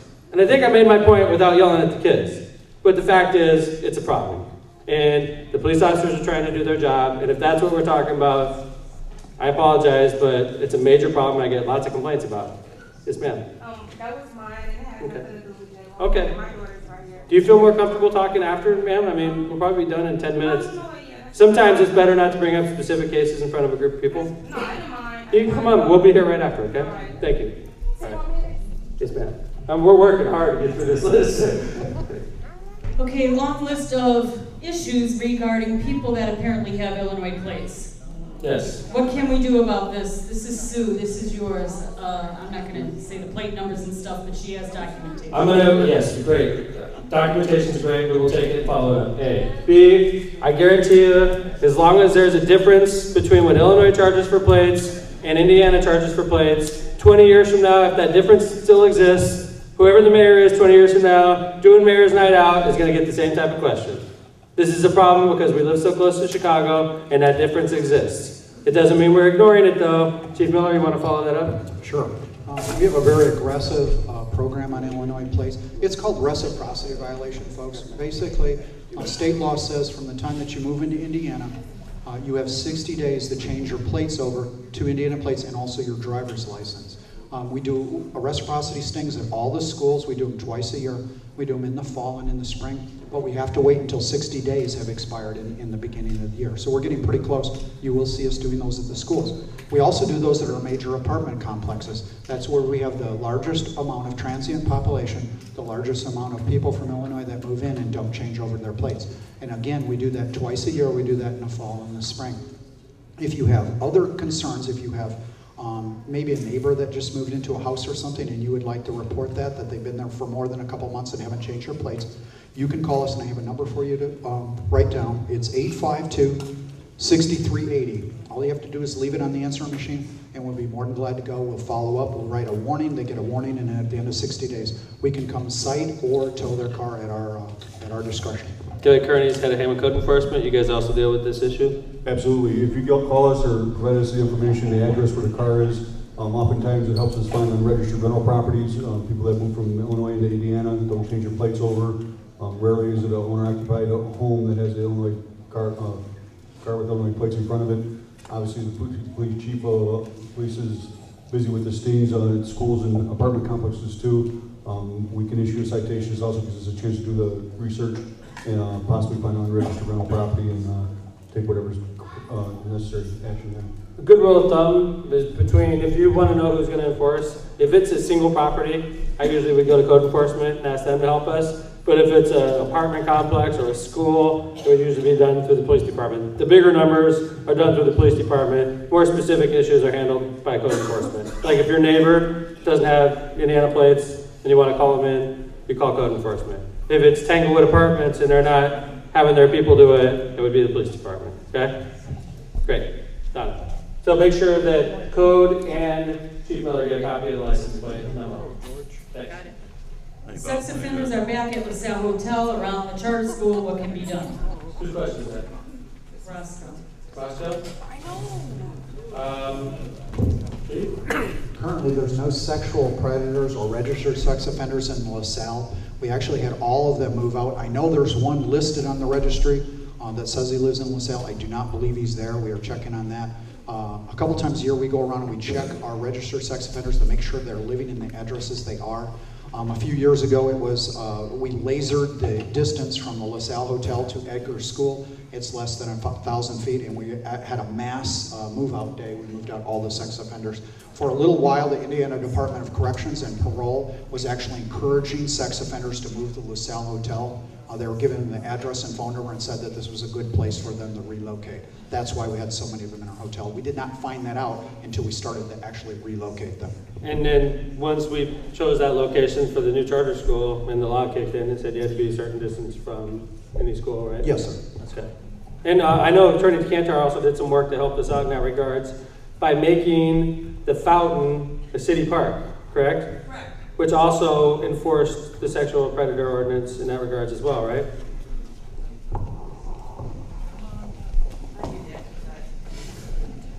No, the Hammond Common Council also passed an ordinance that sex offenders are not permitted in any Hammond Park. Right. However, we did rezone the rotunda so that it's 1,000 feet from that radius as well. So basically, and don't forget, does bike that cover trails, Jefferson too. Hotel too? What you need to do is triangulate the bike trails, the school, and that park, and 1,000 feet radius from any of those points. Good. Funny enough, we're working on the bike trail right now, so. And while certainly we're concerned about the sex offenders living within 1,000 feet of the school, please remember if they live 1,100 feet or 962 feet, they're no less or no more a threat. Also, a thing to keep in mind is the best prevention for keeping a child from being sexually abused is through education of the child, because the predators are going to go where the children are regardless of the limits that we set on them. So the best thing to do is educate the children what good touches are, bad touches. We have books on that we can help you out with, and also we teach that in the schools and things like that. That's probably the best prevention. Thanks, Chief. Yeah. I'm just wondering, the sex offender registry is not up to date? We're not in charge of that. It's the Lake County Sheriff. I'm just saying. It's handled by Lake County Sheriff. It is pretty much up to date. You have to remember that we have to go around and we have to check on them. They oftentimes change their addresses frequently because they don't want the neighbors to know that they're a registered sex offender. So sometimes it's hard to keep up with them. If we find one that has intentionally not registered his new address, we charge them with a D felony. Funny enough, the gentleman that owns the LaSalle Hotel is on the library board of trustees, funny enough. But true story, I wouldn't make this up. That's true. It's true. Thank you. All right, anyway. Sir, how are we going to deal with all the problems at 175th and Columbia at the gas station? People hang out all day and night. 175th and Columbia, Chief Miller, that would be a question for you. The gas station there, that whole intersection really, outside of Golden Manor. We've had periodic problems there and also on, what's the street starts with an L, Linden Street. I'll make sure if there's a reoccurring problem, we talked to the owner of the gas station, and he has been pretty good about calling us when there's kids loitering and we go and we patrol it. I'll make sure my community officers that are in that area also keep a frequent eye on it. I know that last year during the primary, the councilwoman had a protest, and we sort of merged forces. I was walking the neighborhood that day, that whole area over there is something we watch closely. It's definitely an area that needs to be upgraded. We agree. I think that a big upgrade did occur with what the Hammond Housing Authority did with the northeast corner. That was a $6 million project, I believe, something to that matter. I mean, so we are upgrading part of the area, but the other 3 quarters could definitely use a facelift and definitely use some police presence, but I know that you guys do a good job in that. Mayor, if you remember, we were going to destroy one of the buildings across the street. We're looking at demolition. Right. Problem apartment buildings. Yeah, that'd be wonderful. Right. Yes, ma'am? What's happening with all those ratty stores on Columbia? You know that half of them are boarded up or they've got paper. Across the street? Yeah. What, they're just gonna stay like that? It really brings the area down. Code?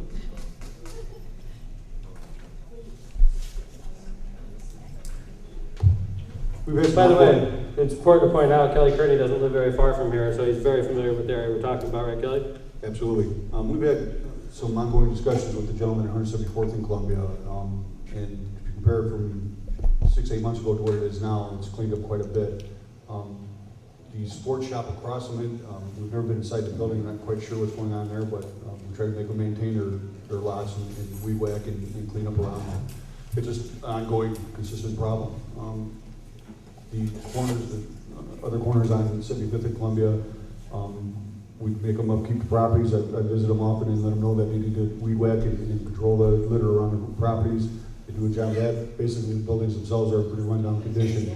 It takes an investment from them. The storefronts, I mean, they have those windows, there's garbage inside. We do have programs to try to incentivize, man, but I mean, as long as if they meet all building requirements, if they're not violating code, we're limited. I mean, we do have programs where we could offer incentives to help them fix up in front of their building, but I don't know in this case.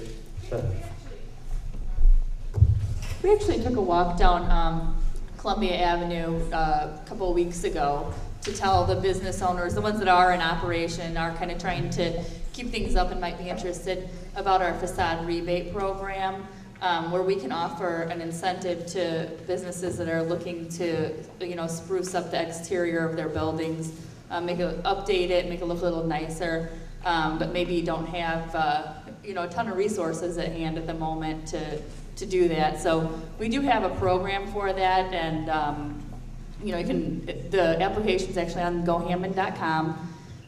But we did take a walk down Columbia Avenue specifically a couple weeks ago regarding that. So the thing is, if the buildings are empty, I understand sometimes the buildings are empty, but if they could just cover up the windows and not have torn paper on the windows, it looks awful. It doesn't take much to just keep it nice and covered up with numbers or whatever, but at least have it look half decent and not so run down. Right. The toilet paper actually gives us an opportunity to find out if they're doing any construction in their after hours and they have permits to do it or not. So I do it. Pet peeves, one of my pet peeves is the windows covered with paper, because if the police are driving by, they can't see if something's going on inside the store, and that should be a concern of the people that are working in the store. Okay, great. Thank you for the question. Donna? Next up, Mayor, can Linden Avenue and Hammond in general have the Chicago blue light cameras for monitoring crimes and activities on the street? We keep hitting home runs like each of these questions we could go on for minutes on. Pet peeve. We've been talking for a couple of years. We lined up a grant a few years ago to get 5 cameras placed throughout the city, and we're literally days away from going online. Chief Miller, could you talk? Oh, Chris, I'm sorry. Chris, the head of the IT department, which is a new department, about a year old. Chris? Was this your question, first of all? No, I wouldn't make myself talk here tonight. We are very close to having the project completed. It had hit a few roadblocks here and there. Nature wasn't very kind to us earlier this year. We had a lightning strike, right? Lightning strike. We had a piece on the police 911 tower. It actually took a direct hit. Really wasn't planning for that, but it took it out. That's since been replaced. One of the final things we have to do is test it. It's an interesting project. We have 5 sites throughout the city, and they're banks of cameras. So we have like 360 view of the entire area. And one of the sites that we're actually put it up was downtown. So that new development will be under careful eye and guard. You mean the charter school? It's by the charter, Ridlock and Holman. groundbreaking. Right. Yeah, thank you. We, and I'm trying to think of the locations, and I'll be honest with you, this is a pilot program. We're unveiling the first 5, and this is something I imagine in the future we'll get more and more of. We picked 5 hotspots for crime, and the good news is none of them are in the 4th District. All right, that's good news. Bad news is you're not going to have these cameras in the 4th District at this moment. All right, but the hotspots that we chose are really good spots. Like, one is on State Line, and unfortunately, we all know that State Line has become known for certain vices, and I see children in the audience, and I'm not going to expand on that, okay? But I don't think that this vice will be tolerated if there's a 24/7 watch on these people walking up and down State Line. So we chose that area. We chose an area where we have a lot of criminal problems over by City Hall. I'm trying to think of the locations off the top of my head, Chief, or Chris. Mayor, I have the locations. Oh, good. Look at that. Lions and Tapper. Lions and Tapper, which is behind City Hall. Yeah, at the park there. Carroll and Calumet. Carroll and Calumet, that's over by the school administration building? No. No. Carroll and Calumet, that's over by that dry cleaners, City Hall, yeah. which is a hot spot. Literally, I hate to say open air drug market, but it's pretty dang close. Well, we use crime maps. We worked with your department. And but that's an outstanding location. These people, their standard of living is going to take a hit. Okay, what's next? Holman and Fayette. Holman and Fayette. Holman Rimbach. and Fayette. Sorry, Rimbach.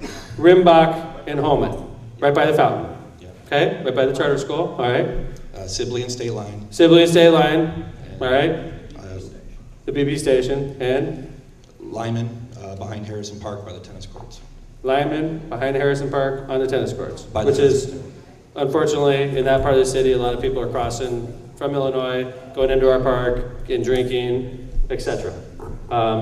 Those are the 5 locations we picked. Like I said, the good news is there was not a position in the 4th District we felt merited one of the first 5, which is good. That means we don't have these hot spots in this part. It doesn't mean that we're ignoring you. It doesn't mean that in the future you won't have them. We want to see how the system works, try to line up another grant so we can get the next batch of 5, okay? But that is going online, Chris?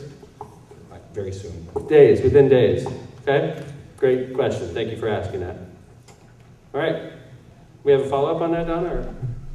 Oh. No, just another law enforcement question. Okay. Okay. By the way, you guys starting to appreciate Mayor's Night? This is a hard job, by the way. And it's not just me. We've been doing this for 8 years, all right? And I'm painfully aware of the fact I have an election in a month, and this could be one of my final Mayor's Nights. But these department heads, there was no such thing as Mayor's Night when we took over. So these department heads have been standing with me 90 times doing this, and some of them are just as hot as this, and some of them, there's hardly anybody in the audience, but this is good government, and this is why we do it. So thank you guys for coming out. I appreciate it. Donna. Not sure what the question is, but I'll read it and we'll sort it out. Question of the new law enforcement and procedure of weapons.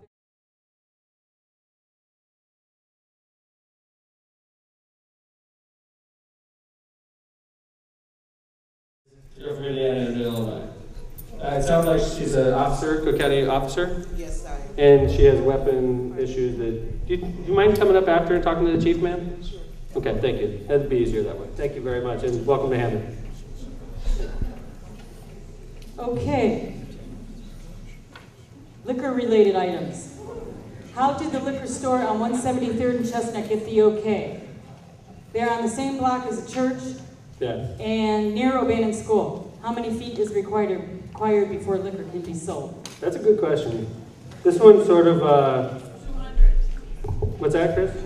200 feet from the church? Yeah, building to building. How did they get, obviously they're greater than 200 feet. More than 200 feet building to building. You mean church building? Because that church has like a storage lot or something on the side. So it's actually from the church itself. It's got to be greater than 200 feet. And from a school, same distance, Chris? So O'Bannon School to that location is obviously greater than 200 feet. I believe there was resistance from us on that one, right? We're talking Chestnut and 175th. There was resistance from us, right? Which doesn't mean that we're always successful. No, there was resistance, but I believe because he had already had a beer permit, it wasn't the same sort of procedure. He just switched from a beer permit to a three-way. Right. I mean, but we have stopped other ones. Right. No, we've been very successful in regards to. In fact, we have a great appointee today. Lake County Liquor Board, and she works with us very closely. And sometimes we beat it at the local level, and they go downstate and overrule us. Is that how this one got through, or? Well, like I said, because he already had a one-way and it was already approved, I think what he did is he just upgraded to a three-way. Okay. But they're different classifications. In the gentleman's defense, I know the property owner here, he did make a significant upgrade to the strip mall that he's located in, for what it's worth. But on the positive, in 4th District News, both Councilwoman Poland and Councilwoman Venez did get Kenny Mays. I'm sure everybody here is like, oh, Kenny Mays, where's Kenny Mays? Never heard of it. But they did get Kenny Mays' liquor license not renewed. And Indianapolis did the ATC did uphold it. Now they would have to appeal. But thanks to the efforts of both councilwomen from the 4th District, they did get denied at the local level, and then that was affirmed by ATC. If you're a gentleman with your wife sitting next to you, I suggest you clap there. You're like, oh, Kenny Mays, yeah, good job, good job.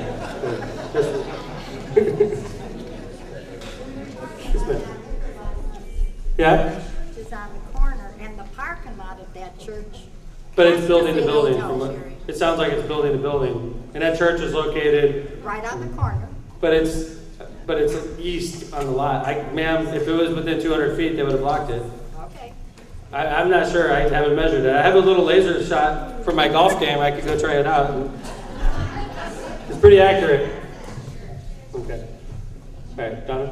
Actually, Mayor, the next is a letter to thank Councilwoman Poland for signing the petition against Kenny Mays' liquor license renewal and attending the liquor board hearing. But most importantly, I would like to thank the Edison Community Watch for taking the lead in gathering signatures, and thank you to all the concerned residents who took the time to voice their opinion and sign the petition that the community groups circulated.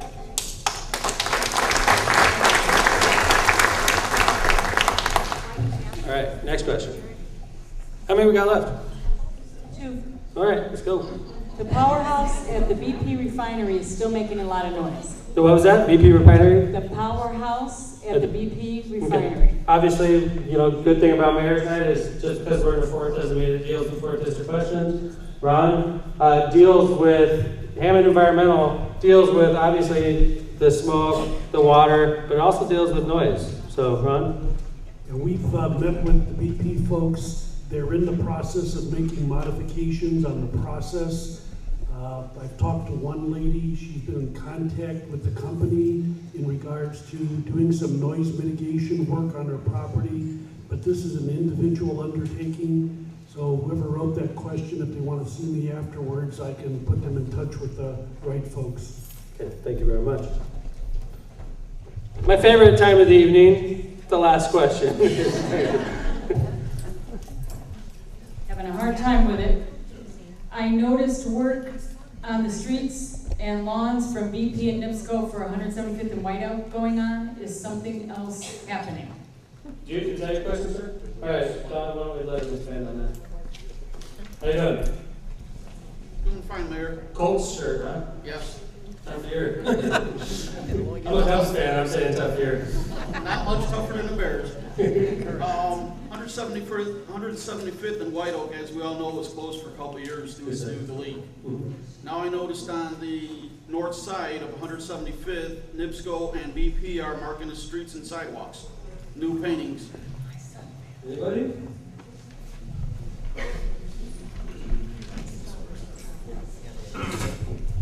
This is Scotty Mitchell, Hammond Sanitary District. There we go. If you look at the location, and you can even see a green locate, that was a locate request came through BP, something about a fence of what they're going to install or do something there.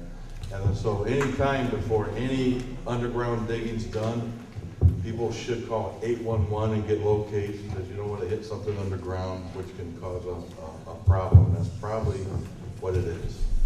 Okay, thanks, Scotty. Ron? Yeah, basically, what BP put up there as an interim measure was a interlocked fence. They are now going to be putting a permanent fence in that location. So instead of the unsightly one, there'll be one that actually is there. And so if you dig in the ground, you better locate the underground utilities that could cause a problem. So that was just a locate in regards to the fence. Okay, thanks, Ron. That was the last question? All right, ladies and gentlemen, again, I want to thank Father Rick, the pastor of St. John Bosco, and I'd like to thank the principal, Mark Albania, the principal of St. John Bosco. I want to thank you for coming out. I want to thank the department heads for sticking it out up here. Next month, October 26th, Mayor's Night Out in the 1st District, the American Legion on Gosselin Street. Thank you very much, and I'll see you next month.